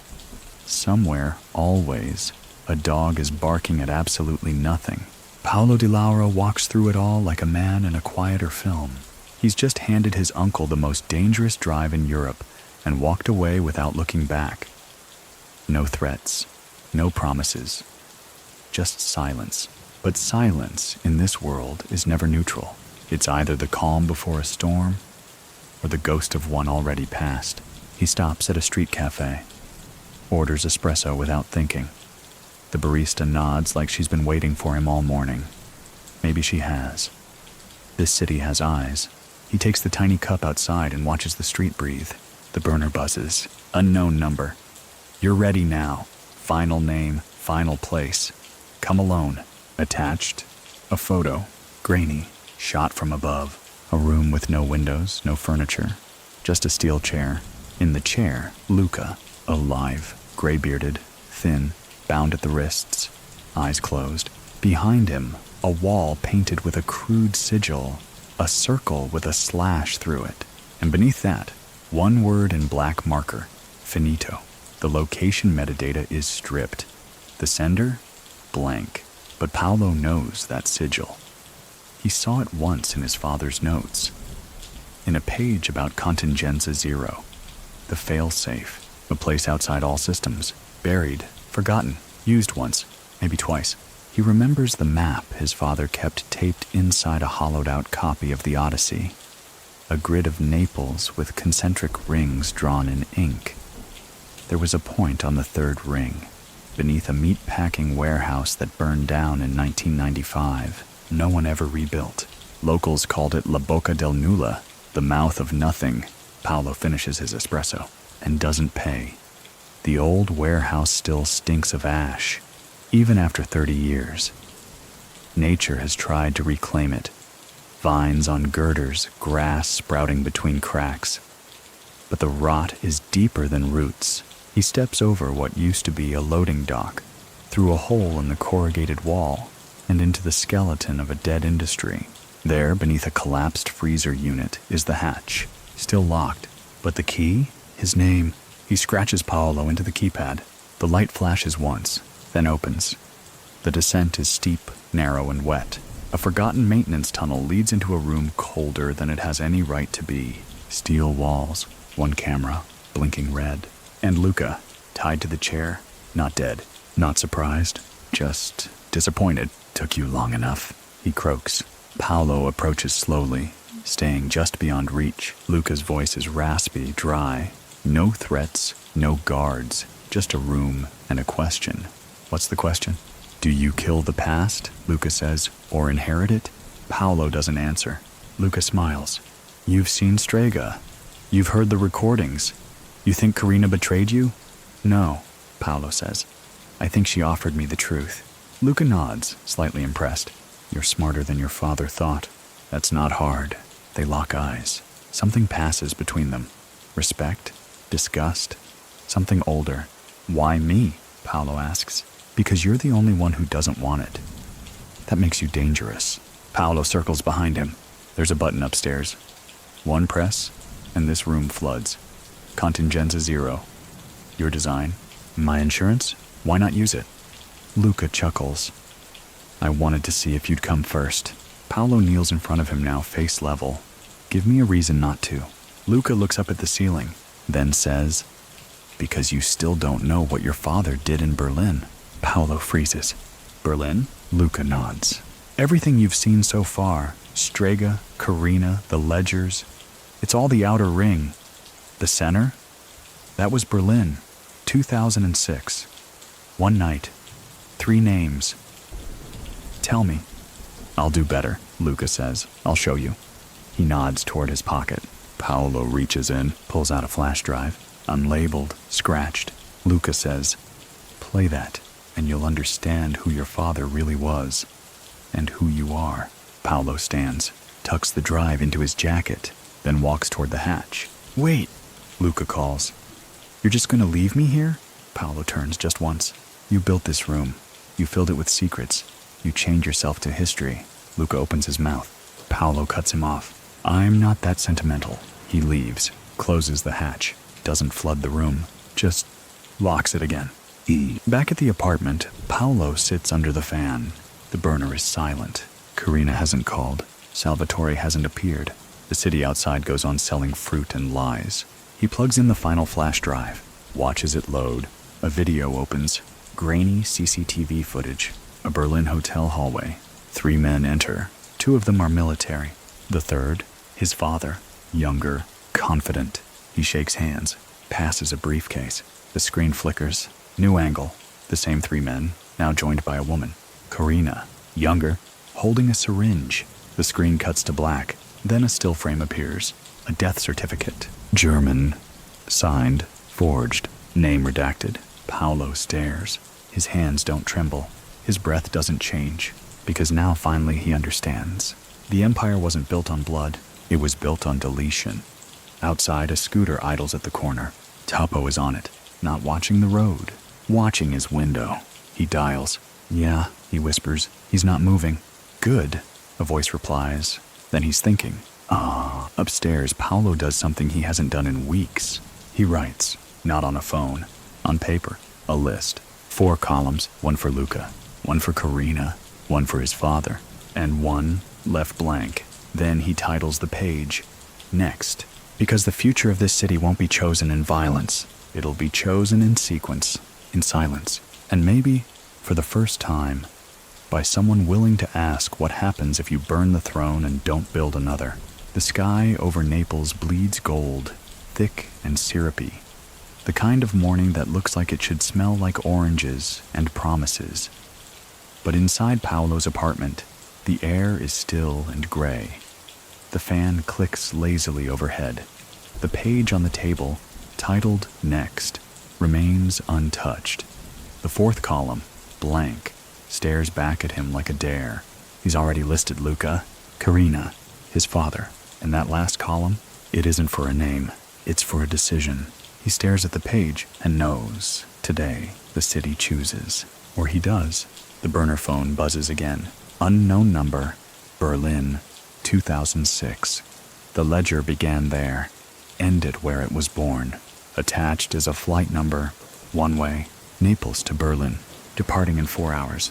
No return scheduled, no sender listed. He picks up the phone, dials 1 number, Salvatore. The call rings twice, then a gravelly voice. You're going? I have to. Silence, then, need anything? Cover me just once more. Another pause, then a sigh. God help us. And the line goes dead. Berlin, 12 hours later, is bone cold. Even in spring, the city wears its wind like armor. Sharp, constant, and unimpressed by names like Di Lauro. Paolo steps out of Tegel Airport with nothing but a coat, a burner phone, and a drive full of ghosts. He's not here to sightsee. He's here to finish something his father started and buried beneath layers of charm and spreadsheets. The address on the phone leads to a residential block in Moabit. Nondescript, communist-era design. Concrete and wire balconies, all the color of wet cigarette ash. Apartment 3B. The hallway smells like pickles and printer ink. Paolo knocks. No one answers, but the door creaks open on its own. Inside, it's warm, lived in, clean. On the table, tea still steaming. Karina sits by the window. She doesn't look surprised. You came, she says. You left a very good trail. You followed it. He nods once. She gestures to the other chair. He sits. The silence between them is soft, not tense. Familiar now, like 2 spies who've spent too long in each other's dreams. Karina finally speaks. You watched the Berlin video? Yes. So you know your father killed the man who owned the first ledger? Yes. Do you know why? Paolo leans back, waits, She continues. He wasn't trying to control the network. He was trying to kill it. Why?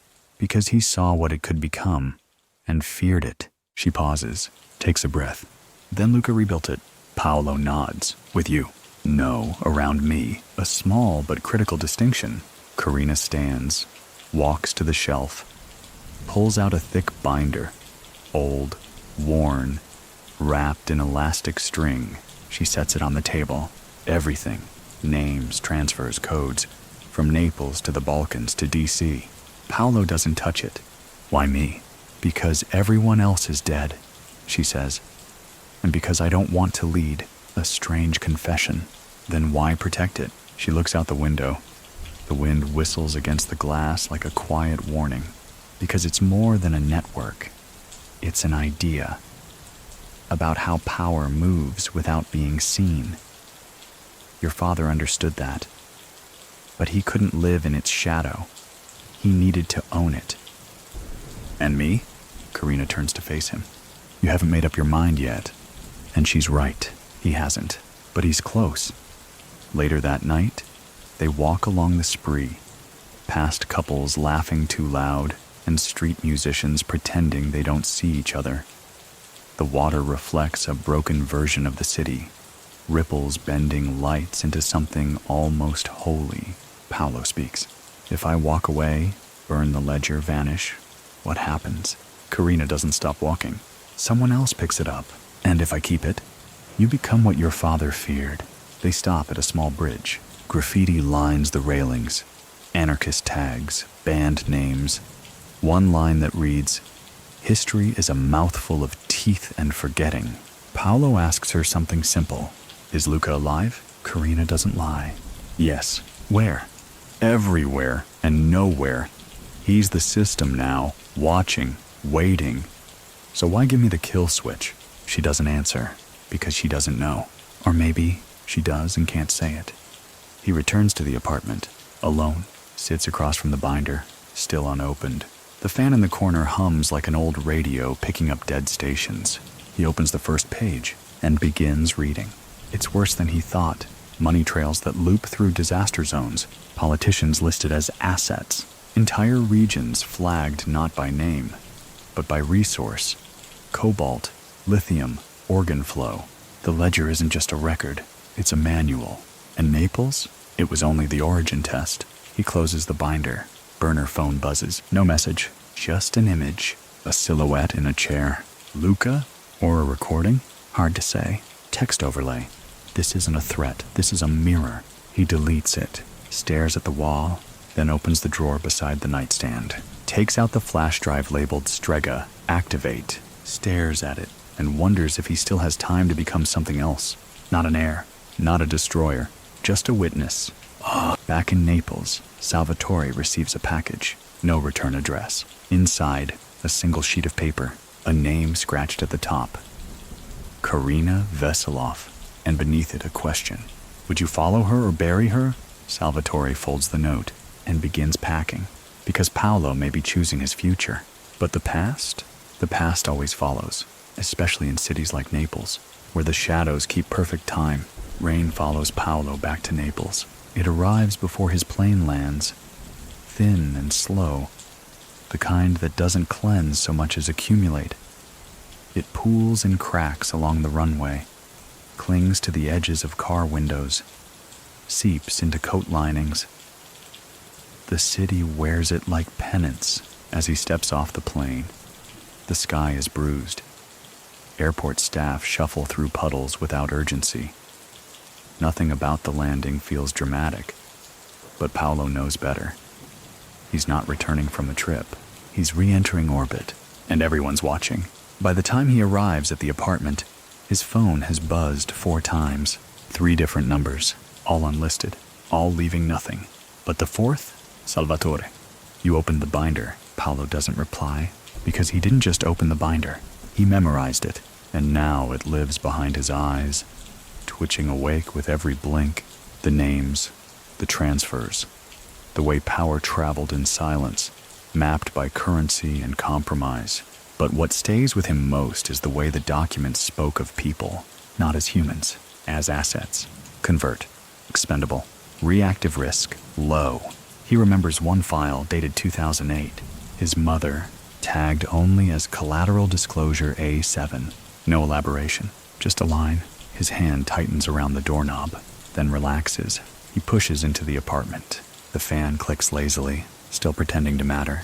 He pours water from the tap, sits, opens the binder one last time, and rips out the page with his mother's name. Later that day, he visits the family chapel. Not for prayer, for quiet. Inside, the air is dry. The kind of dry that cracks wood and makes voices sound smaller. He kneels, not because he's religious, but because some things require you to lower yourself in order to look them in the eye. He whispers, "I'm sorry." He doesn't specify what for, just sorry. Back in Scampia, Topo is waiting, still perched on that rusting scooter like he was born into the seat. When Paolo approaches, the boy flicks his cigarette away and stands a little straighter. "You sent for me," Topo says. "I did." Paolo holds out a small envelope. The kid takes it, confused. "What is it?" "A key," Paolo replies. "To what?" "To the next part." Topo looks down at the envelope, then back at Paolo. "You serious?" "I've never been more." He walks away before the kid can ask questions, because if Topo needs to ask, he's not ready yet. And if he doesn't, then the future might be okay. That evening, Paolo meets Karina at an abandoned greenhouse on the outskirts of the city. The glass panels are mostly shattered, the air thick with mold and memory. Vines twist through the scaffolding like slow handwriting. She's already inside, hands tucked in her coat, expression unreadable. "You chose not to run," she says. "I chose not to repeat." She nods. They walk together between rows of dead plants. Paolo speaks first. "I know about my mother." Karina doesn't flinch, but she doesn't deny it. She was protected as long as the ledger stayed intact. And when it didn't, she was classified. He turns to face her. "You say the system is an idea, but you treat it like a machine." Karina says nothing, because it is a machine, and she knows it. Paolo pulls out the flash drive. "Strega." Karina tilts her head. "You brought it?" "I wanted to look you in the eye before I ended it." She steps forward. "You won't." "How do you know?" "Because deep down, you understand what happens next." "What?" he asks. She steps closer and says softly, "We let it breathe." That night, Paolo doesn't sleep. He walks through alleys where dogs bark and old men play cards under flickering lights, past murals of saints and gangsters. Sometimes the same person. He ends up on the rooftop. The fan in the window turns lazily. Below, the city exhales. He holds the Strega drive in his hand, thumbs it like a rosary, then closes his fist around it and doesn't throw it away. Not yet, because power, even buried, has roots and ghosts. And some ghosts don't want to be exorcised. Some want to witness. At dawn, a letter arrives at Salvatore's door, unmarked. Inside, a page from the binder, labeled Vitrolo, a phrase beneath it, handwritten. "You'll know when it's time." Salvatore reads it, then places it in the fire. Because knowing is one thing, but acting, that comes later, when the city finally holds its breath again. The city doesn't know it yet, but it's on the verge of something. Paolo can feel it in the way the pigeons scatter a half-second earlier, how the scooter engines linger longer outside his building, how the market vendors speak a decibel lower, as if trying not to interrupt the silence that's stretching across Naples like a blanket that's suddenly too tight. It's not fear, not exactly. It's expectation. Something's coming, and somehow everyone seems to know it's tied to him. Paolo walks the long way to the old cafe on Via Tasso, the one where his father once negotiated peace with a rival clan by ordering 3 identical cappuccinos and refusing to drink any of them until everyone at the table agreed to terms. A performance. But it worked. Today, Paolo walks in alone. The waiter nods, brings espresso without being asked. On the table sits the envelope Karina gave him at the greenhouse. He hasn't opened it yet. He does now. Inside, 4 passports. All real. All preloaded with visa stamps, currencies tucked between pages. One in Paolo's name, one in Karina's, one with Topo's photo, shaved and smiling awkwardly, and the 4th, blank. No photo, just a birth date. The same as Paolo's. He closes the envelope because he understands. Karina wasn't preparing a way out. She was preparing continuity. Later, he meets with Don Ernesto in the rear chapel of San Giovanni a Carbonara. The church smells of wax and wood rot and the kind of sin that prefers incense. Don Ernesto is older, smaller than Paolo remembers, but his eyes, still surgical. "You've made noise," the old man says. "Not your father's way. My father's way is what built this. Your father's way is what made this fragile." Paolo nods. He's not here for approval. He's here for acknowledgement, and Ernesto gives it by folding his hands in his lap and leaning forward. "Do you know what happens when the ledger ends?" "I do." "Do you know what happens when it continues?" "I do." "Then pick." Paolo looks at him. "I'm not here to choose," he says. "I'm here to rewrite." Ernesto closes his eyes and exhales like someone letting go of something they've held too long, then simply says, "Then make sure they don't forget who held the pen." Back on the rooftop, Paolo watches the city breathe. The drive still sits on the table. Strega, unplugged, untouched, but present. Karina joins him just after midnight. No words. She just sits beside him, pulling her coat tighter. Paolo breaks the silence. "There's no such thing as ending this." "I know. So why offer me the switch?" She looks at him, soft, tired, not vulnerable, raw. "Because I couldn't be the one to press it." Paolo nods, then asks, "Was any of it real?" Karina doesn't hesitate. "Every part that hurt." The burner buzzes one last time. Unknown number. But Paolo knows it's Luca. Just one line. The network doesn't care who rules it. Only that someone does. He deletes the message, then takes the drive, walks inside, sits at the desk, inserts it. The screen lights up.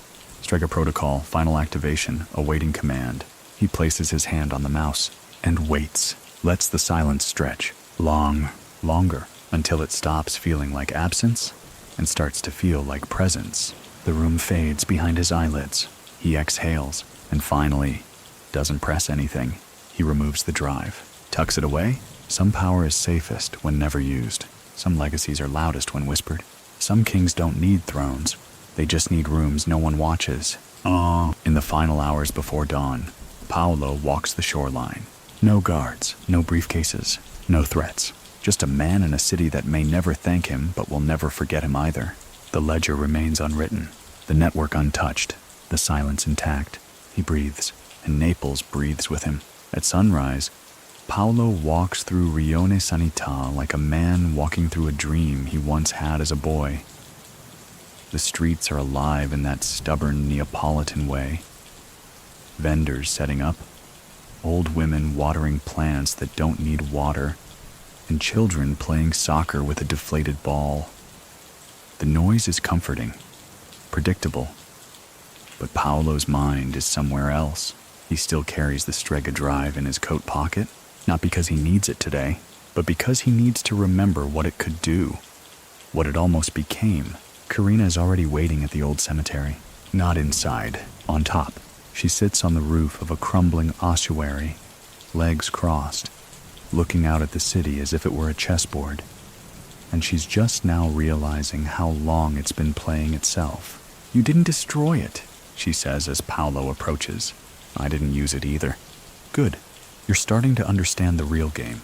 Paolo sits beside her. The concrete is warm from the early sun. "I want to ask something." She nods. "Why me?" "Not symbolically. I mean specifically. You could have chosen a dozen others." She doesn't answer right away. Instead, she reaches into her coat and pulls out an envelope. Inside, a photo. Paolo, age 12, on a pier, feeding pigeons, laughing, taken from a distance, framed perfectly. "I took that," she says. He looks at her, confused. "That was before I ever met you." "Not before I saw you." She leans in. Luca had a list, contingencies, possible inheritors, but I watched. I chose. Why? Because you were quiet in a city that taught you to shout. That meant something. He folds the photo, keeps it, because that kind of answer deserves to be carried. Back in the city, Topo rides through Secondigliano, weaving between traffic like a ghost with errands. In his backpack, a sealed envelope from Salvatore. Inside, a list, 12 names, all local, all recent. all leaking. He parks his scooter in a back alley and dials a number. "Tell Paolo," he whispers. "The dam's cracking." The next day, Paolo meets with Salvatore on a hilltop overlooking the city. They stand beneath an olive tree that's outlived everyone who ever swore revenge beneath it. "You sent Topo?" Salvatore nods. "He's quicker than you think. Got good instincts. And the list?" "Confirmed. Someone's bleeding intel to the Romanians." Paolo takes the list, scans it, then circles one name, a mid-tier broker who was never important. Until now. "I'll handle it." Salvatore watches him closely. Handle or erase, whatever keeps the city quiet. That night, Paolo walks into a butcher shop in the Spanish Quarter. No meat on display. Just a man behind the counter, reading La Gazzetta dello Sport. Paolo places the list on the counter. The man reads it, tears it in half, then slides over a small coin with an octopus etched into it. 2 days, the butcher says, no more. 2 days later, 6 people on the list leave town. Quietly. One dies in a car fire outside Bari. Another disappears on the ferry to Malta. No witnesses, no headlines, just balance. And balance in Naples is always temporary. Karina meets Paolo on the rooftop again. This time she brings wine.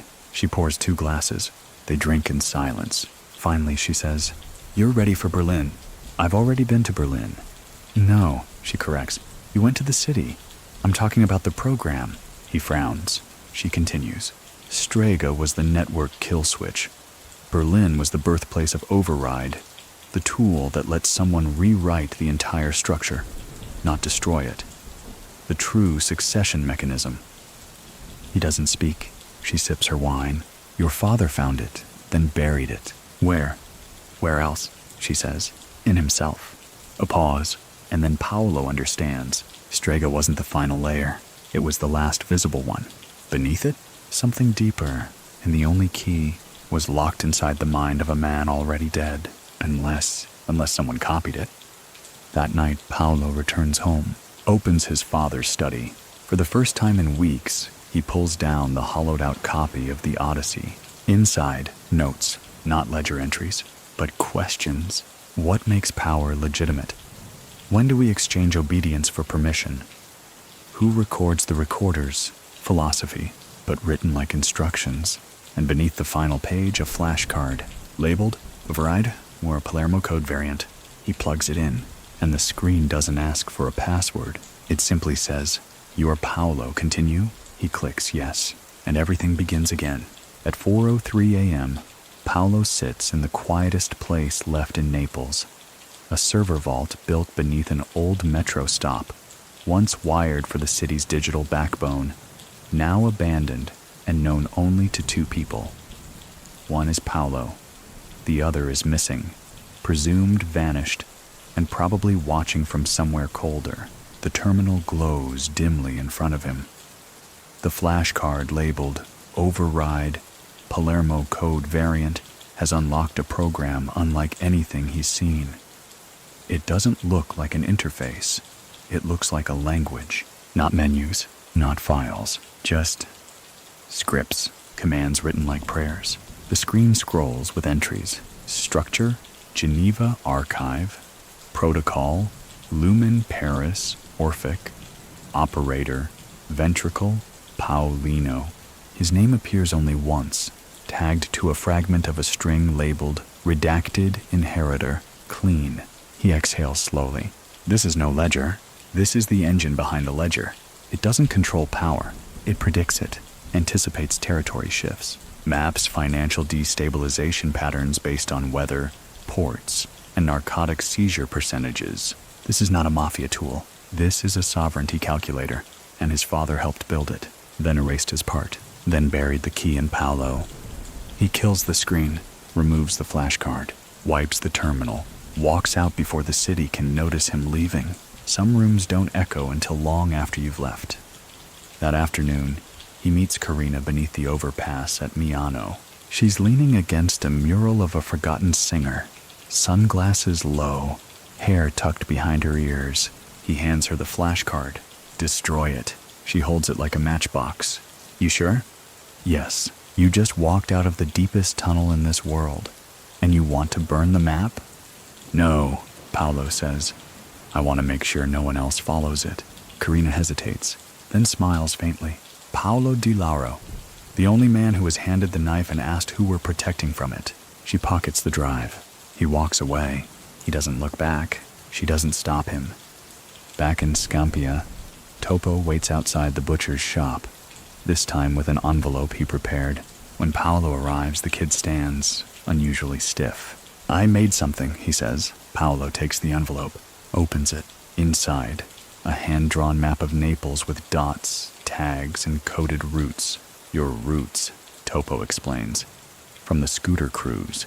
The things you never see from above. Paolo looks at the boy, eyebrows raised. This is good. It's real, Topo says, and for a moment, Paolo sees it. What his father never understood. Power isn't created by precision alone. Sometimes it's earned by belonging. He hands the map back.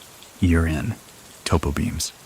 Meanwhile, in a compound near Zurich, a man watches a grainy feed of Paolo handing Karina the flashcard. He turns to his assistant. Prepare the fallback. What level? Level Luca. The assistant swallows hard. Sir, that activates everyone. I know. That night, Karina texts Paolo. You've made your choice, but there's still one more ledger. He doesn't respond, because some choices aren't answers. They're silences that echo long enough to be understood. Morning fog creeps through Naples like an old debt. Slow, persistent, hard to ignore. It wraps the buildings in softness, takes the edge off the traffic noise, and muffles footsteps like the city is trying to sneak up on itself. Paolo watches from the rooftop. The fan in the window is still, just for once. Below, Topo is already moving, scooter whining softly down side streets, envelope in backpack, face focused in that too young way. Paolo had told him nothing, just handed him the key to a small storage room off Via Ponte Rossi. Inside, a crate, unmarked, untouched. He gave no explanation, because Topo didn't ask. That mattered more than loyalty. The crate holds documents, not from Strega, from something older, typed on parchment-thick paper with military headings. German, dates from 1989, 1990, 1991, redacted passages, names missing, but locations listed in clear type. Caserta, Palermo, Vienna, Dubrovnik, Berlin, each tagged Contingenza 0, Site R, and below that, Donatore PDL, Paolo Di Lauro. His father, donor, of what? Topo takes a photo, sends it up the chain. By noon, Paolo receives the picture. He's sitting in the back room of the same church, where his father once hit a police commander for 3 days after a botched hit. He studies the document. Donor, Site R. Site R was rumored for years among the lowest tier brokers, a place where the Camorra sent things to never be asked about again. Not death, not exile, erasure. The rumor was that Site R wasn't a place. It was a vault, one built under a military hospital. Not Italian, American. That afternoon, Paolo makes a call, an old contact, a man named Cesare, who hasn't touched Naples in over a decade, but still has cousins in Caserta and a grudge against cold floors. When Cesare picks up, he doesn't say hello. He says, "You've found Site R, haven't you?" Paolo doesn't reply. He doesn't need to. Cesare breathes into the phone, then says, "You go near that place, Paolo. You're not walking into a room. You're walking into a loop, a story someone keeps trying to forget." Paolo replies with one sentence, "I'm already in it." Karina meets him in person the next morning. No warning. She's in his apartment kitchen, sitting at the counter, peeling an orange like it's a quiet weapon. "You opened the crate?" "Yes. You're going to Site R." "I am." She doesn't argue. She hands him a flash drive. "This gets you through the first gate." "What about the second?" She leans in. "Just say my name." A pause. Then loudly. By nightfall, Paolo's in Caserta, standing outside what used to be a NATO logistics hub. Now it's a private medical testing center. Sterile, overstaffed, full of people trained not to see things. He walks through the lobby wearing a lab coat and a name tag that says Dr. Esposito. No one stops him. Elevator to level 3. Swipe card. No reaction. He inserts Karina's drive into a maintenance panel. The lights blink twice, then go out. Emergency power kicks in, and the elevator descends. Level 5 is colder, not temperature-wise, memory-wise. A long hallway, fluorescent lights flickering in sequence. At the end, a vault door. He walks. Each step feels like it echoes inside someone else's skull. He stops at the door. There's no keypad, just a panel with a microphone. He leans forward. Karina Veselov. Nothing. Then a hiss. The vault door slides open. Inside, darkness and a voice. Soft, male. His father's. Paolo, you were never meant to find this. The lights blink on. The room is lined with photographs. His face, at every age. Reading. Walking. Laughing. Crying. Dozens of moments no one else should have seen. On the far wall, a terminal. One file open. Labeled, Inheritance True. He doesn't touch it. Not yet, because something's changed. The program doesn't ask for confirmation. It recognizes him. Welcome back, the screen says, which means he's already been here, or his father built the system using his identity. The realization crawls over his skin. He sits and waits, because he knows what's next isn't a command, it's a question, and he finally understands. He isn't here to answer it. He's here to write it. The screen glows with a slow pulse, like a heart that's been asleep too long and is unsure if it wants to wake. Paolo leans forward. The terminal asks for nothing. No password, no biometric scan. The system already knows who he is. That's what unnerves him most. He scrolls. The interface is custom, old but elegant. No folders, just nodes, each one labeled Naples, Palermo, Bucharest, Frankfurt, Citura. But only one node pulses. Inheritance. True. He clicks. A subfolder opens. 3 files. 1 Paolo override. 2 PDL principles. 3 final operator. He clicks the second file first. PDL. Principles. A document opens. Text. Sparse and clear. His father's voice in every sentence. Power does not require your love. It requires your restraint. A clean legacy leaves no fanfare, only calm. You are not above the ledger. You are its footnote. Each line slices through Paolo with surgical clarity. This wasn't a manifesto.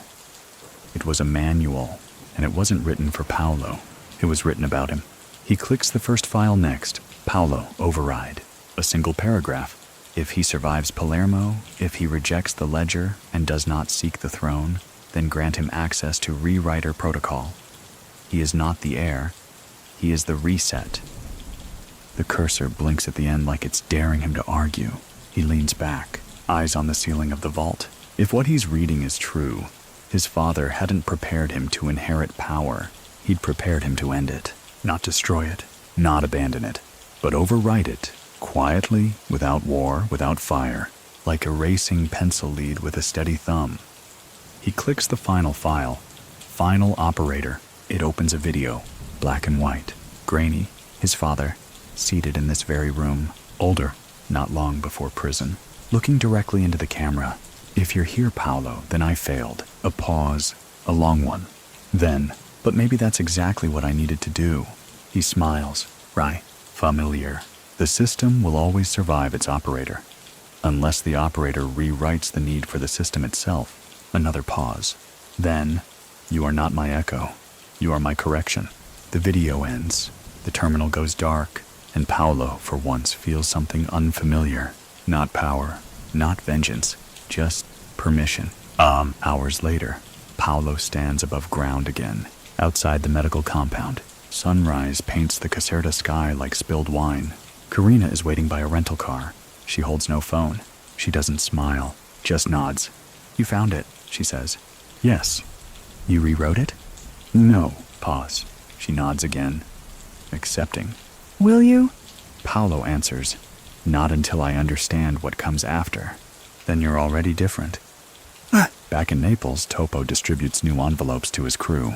No names, no logos, just numbers. Each one holds a portion of a new map Paolo's building. Not of territories, of trust.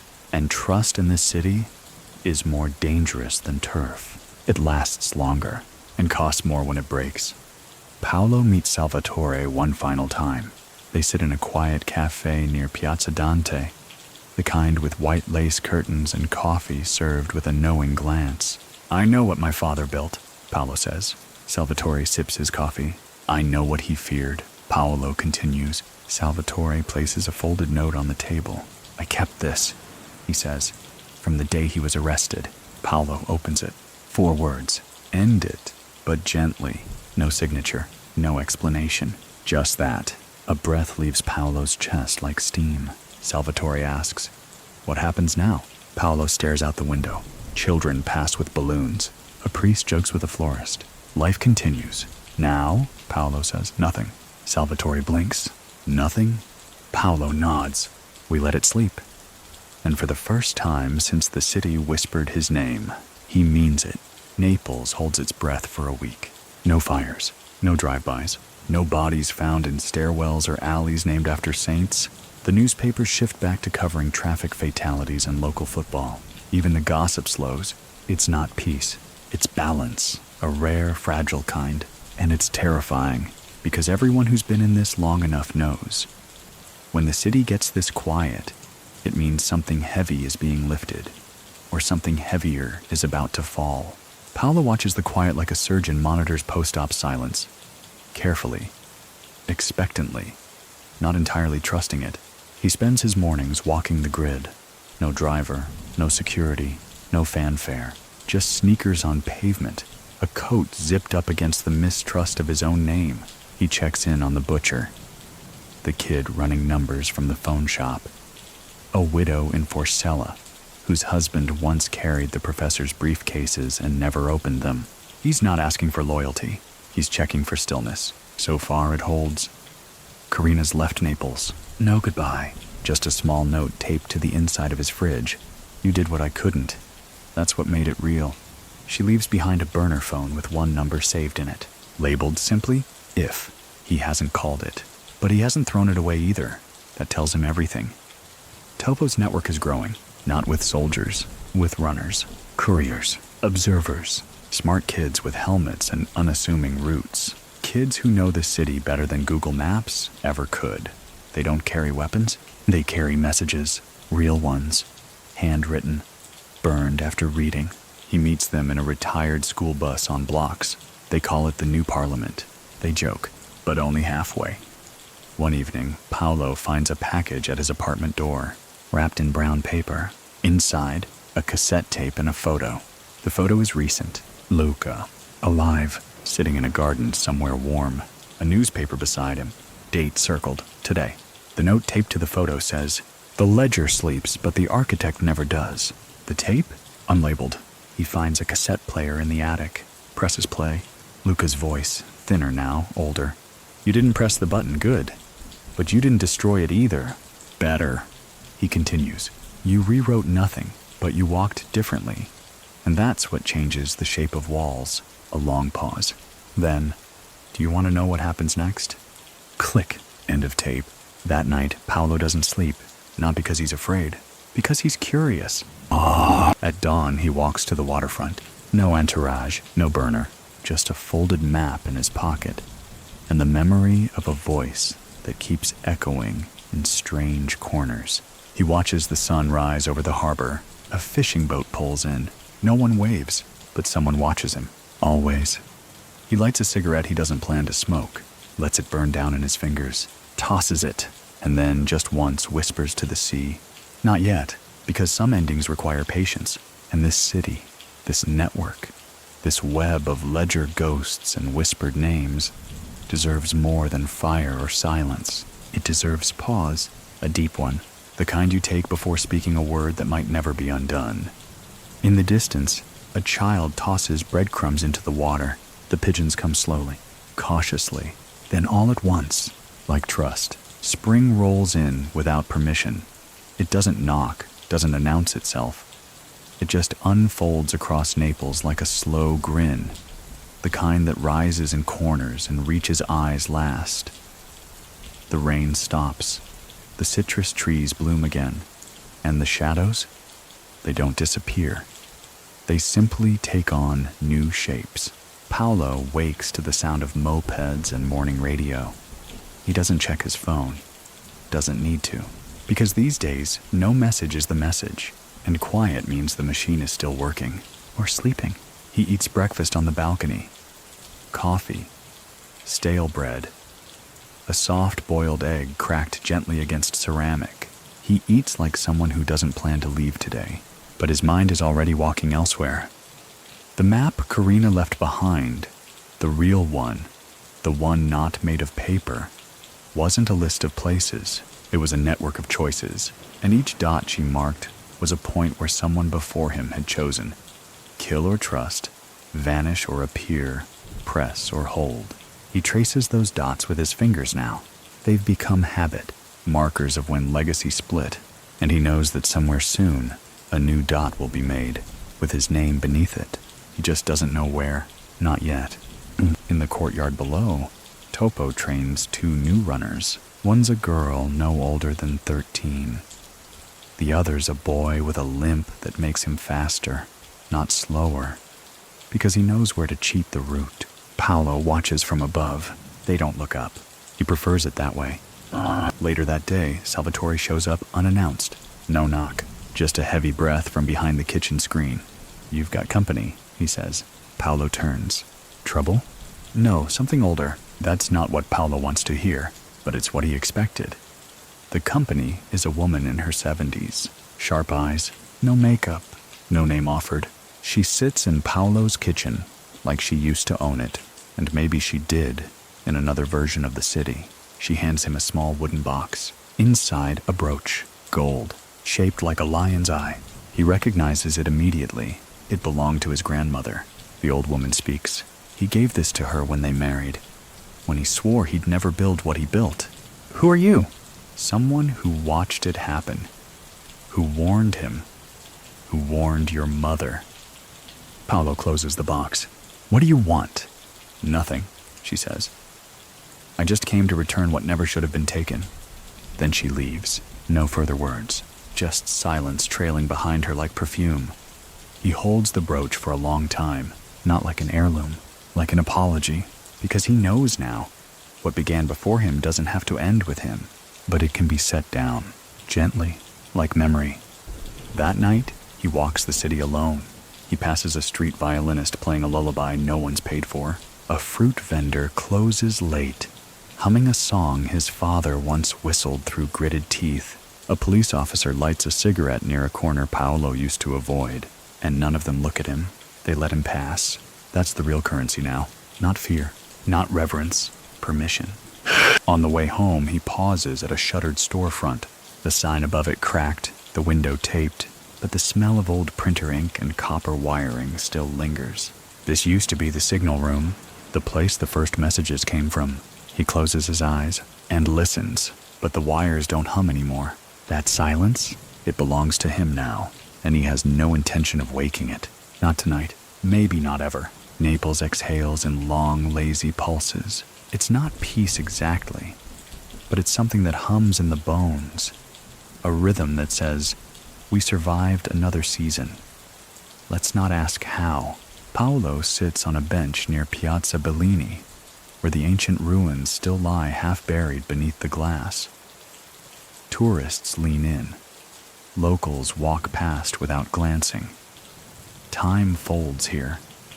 Greek stones beneath espresso cups. He watches the flow. No guards, no shadows tracking him. Just one man in a worn coat, invisible by design. He's waiting for a signal, but the signal doesn't come, and maybe that's the point. Across town, Topo delivers his final envelope for the day. No words inside, just a matchstick and a leaf pressed between paper. The recipient, a former broker for the old clan, nods once and burns the envelope before Paolo even hears of it. Whatever message that was, it's done. Paolo returns home to find a memory sitting in his kitchen. Not a person, a suitcase. Leather, worn, Italian make. It used to be his father's. Inside, everything's been rearranged. Files. A Polaroid of Paolo as a child. An old Camorra contact book with certain names scratched out and others underlined. At the bottom, a passport. Swiss, issued under a name Paolo doesn't recognize, but with his photo. Karina's work, no doubt. And tucked in the lining, a second SIM card. Blank. Global. Activated. A whisper in tech form. If it restarts, be ready. He zips it back, places it in the closet, doesn't touch it again, for now. Later, Salvatore visits again. This time he doesn't come through the front door. He's waiting on the balcony, like someone who belongs there. He has a newspaper folded under his arm. Page 6, he says. Paolo takes it. Reads, a banker in Zurich found dead. Apparent heart attack. But Paolo recognizes the name.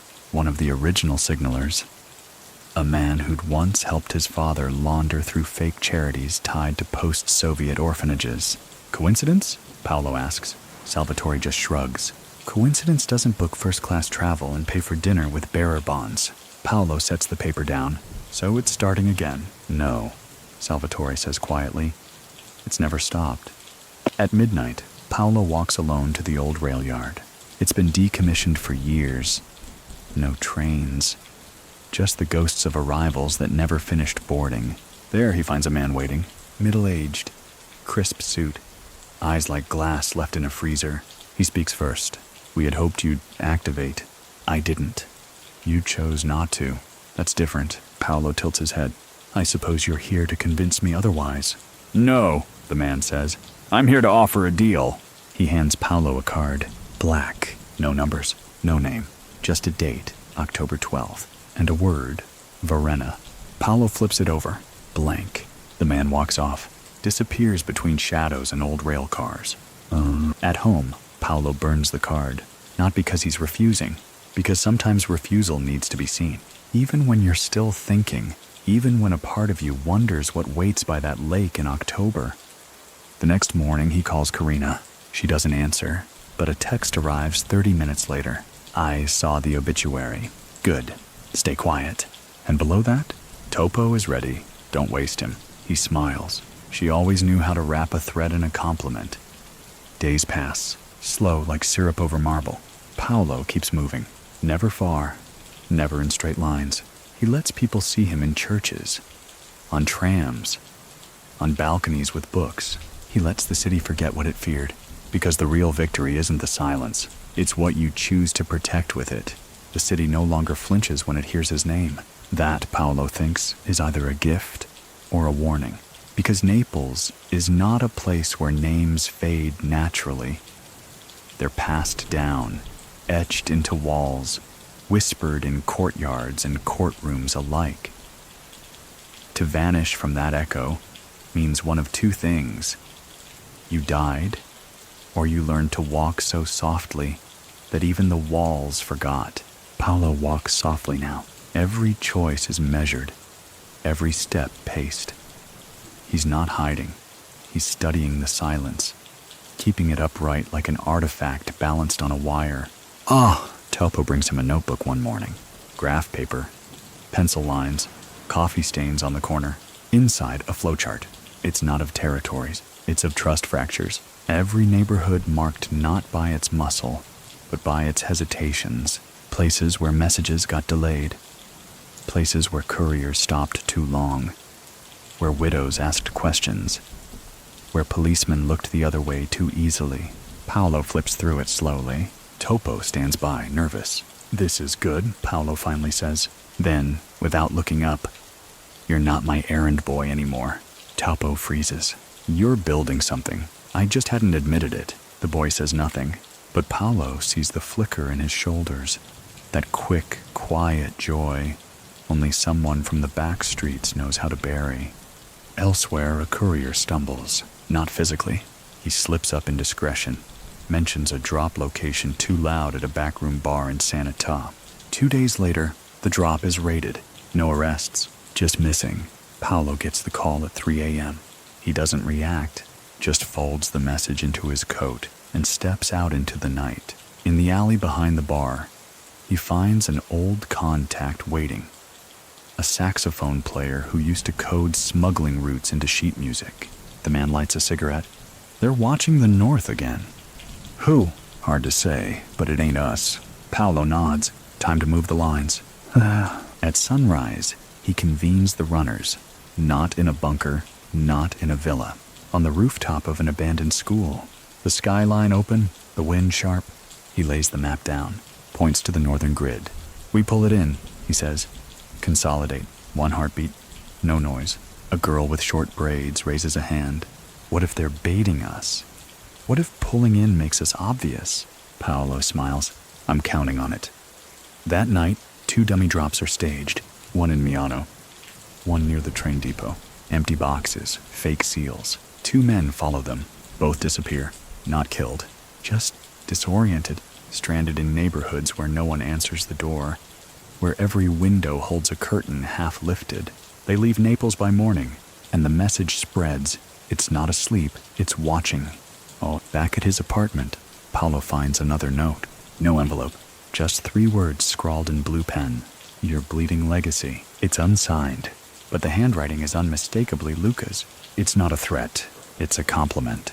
He tears it in half and throws it into the canal because he knows he is bleeding legacy, but not like a wound, like a purge. He walks home through narrow alleys, past old statues, past a boy who looks just like he once did. Wide-eyed, gripping handlebars too big for him, daring the slope like it owes him something. And Paolo smiles, because maybe that's the next ledger. Not a throne, not a script, just a kid who learns how to stand upright in a city that doesn't want him to, and learns it without needing a name like Di Lauro to do it. Rain returns to Naples without ceremony, not a storm, just that slow, curtain-like kind that wets the cobblestones and makes the city whisper in softer tones. Rooftops glisten, shutters creak, and the pigeons, always too bold, retreat for once to drier corners. Paolo doesn't carry an umbrella. He walks through it like someone accustomed to discomfort, or maybe like someone who's decided the rain is his equal.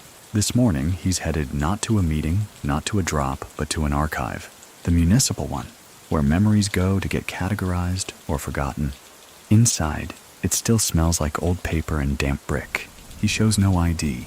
The attendant recognizes him, doesn't blink, just leads him to the microfilm room, box 3427, labeled Paolo Di Lauro Jr, Civil Inquiries, 1992, 2001.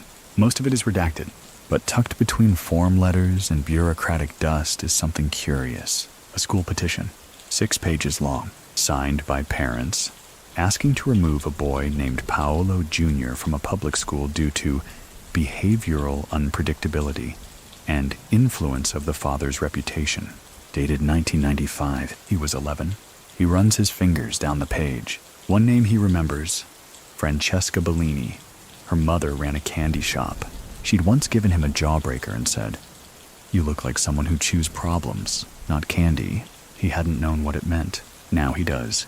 He photocopies nothing, just folds the memory into his jacket and walks back out into the rain.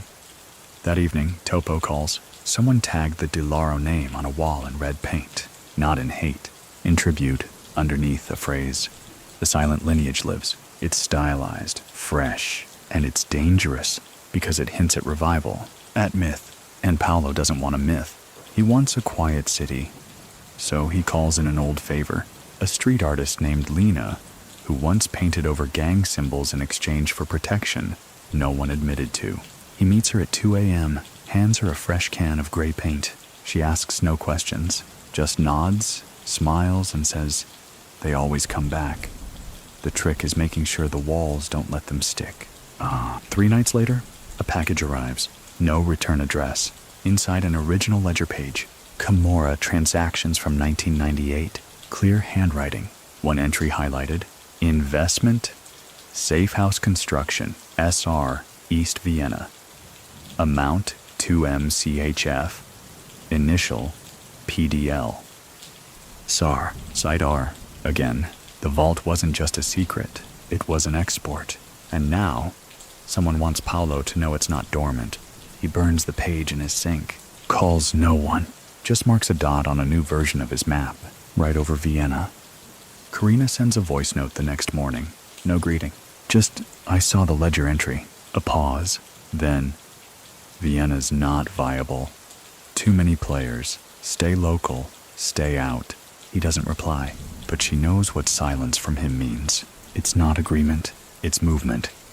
Later that week, Paolo visits a friend who teaches history at the university. They talk about Roman aqueducts, the mafia's place in post-war film, and the difference between a syndicate and a state. The professor says something that sticks. When history is too quiet, it means someone is editing the footnotes. Paolo walks home with those words humming under his coat, because that's exactly what he's been doing. Not erasing the story, just choosing which parts stay legible. At night, he dreams of old staircases and locked rooms, of men with no faces passing envelopes made of smoke, and always someone whispering, "Will you rewrite it, or will you repeat it?" He never answers, because the answer changes each time.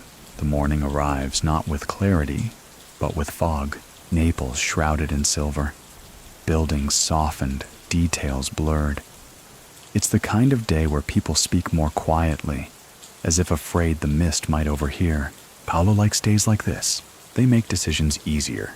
He stands by the window with a cup of bitter espresso, eyes scanning a city he no longer rules, no longer avoids, but simply inhabits. The legacy hasn't disappeared, but it no longer drips from every brick or rides shotgun with every breath. It lingers, like the scent of cologne on an old suit you've stopped wearing. Still there, but no longer you. Today is a day of closures. Topo's out early, sealing off the final courier routes, not with locks, with trust transfers. Each former runner is given the choice, stay or fade.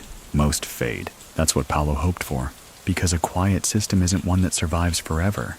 It's one that dissolves with grace. He visits Salvatore one last time. The old consigliere is preparing to move south, away from the city, to a vineyard someone else will tend. He says he's tired of secrets with zip codes.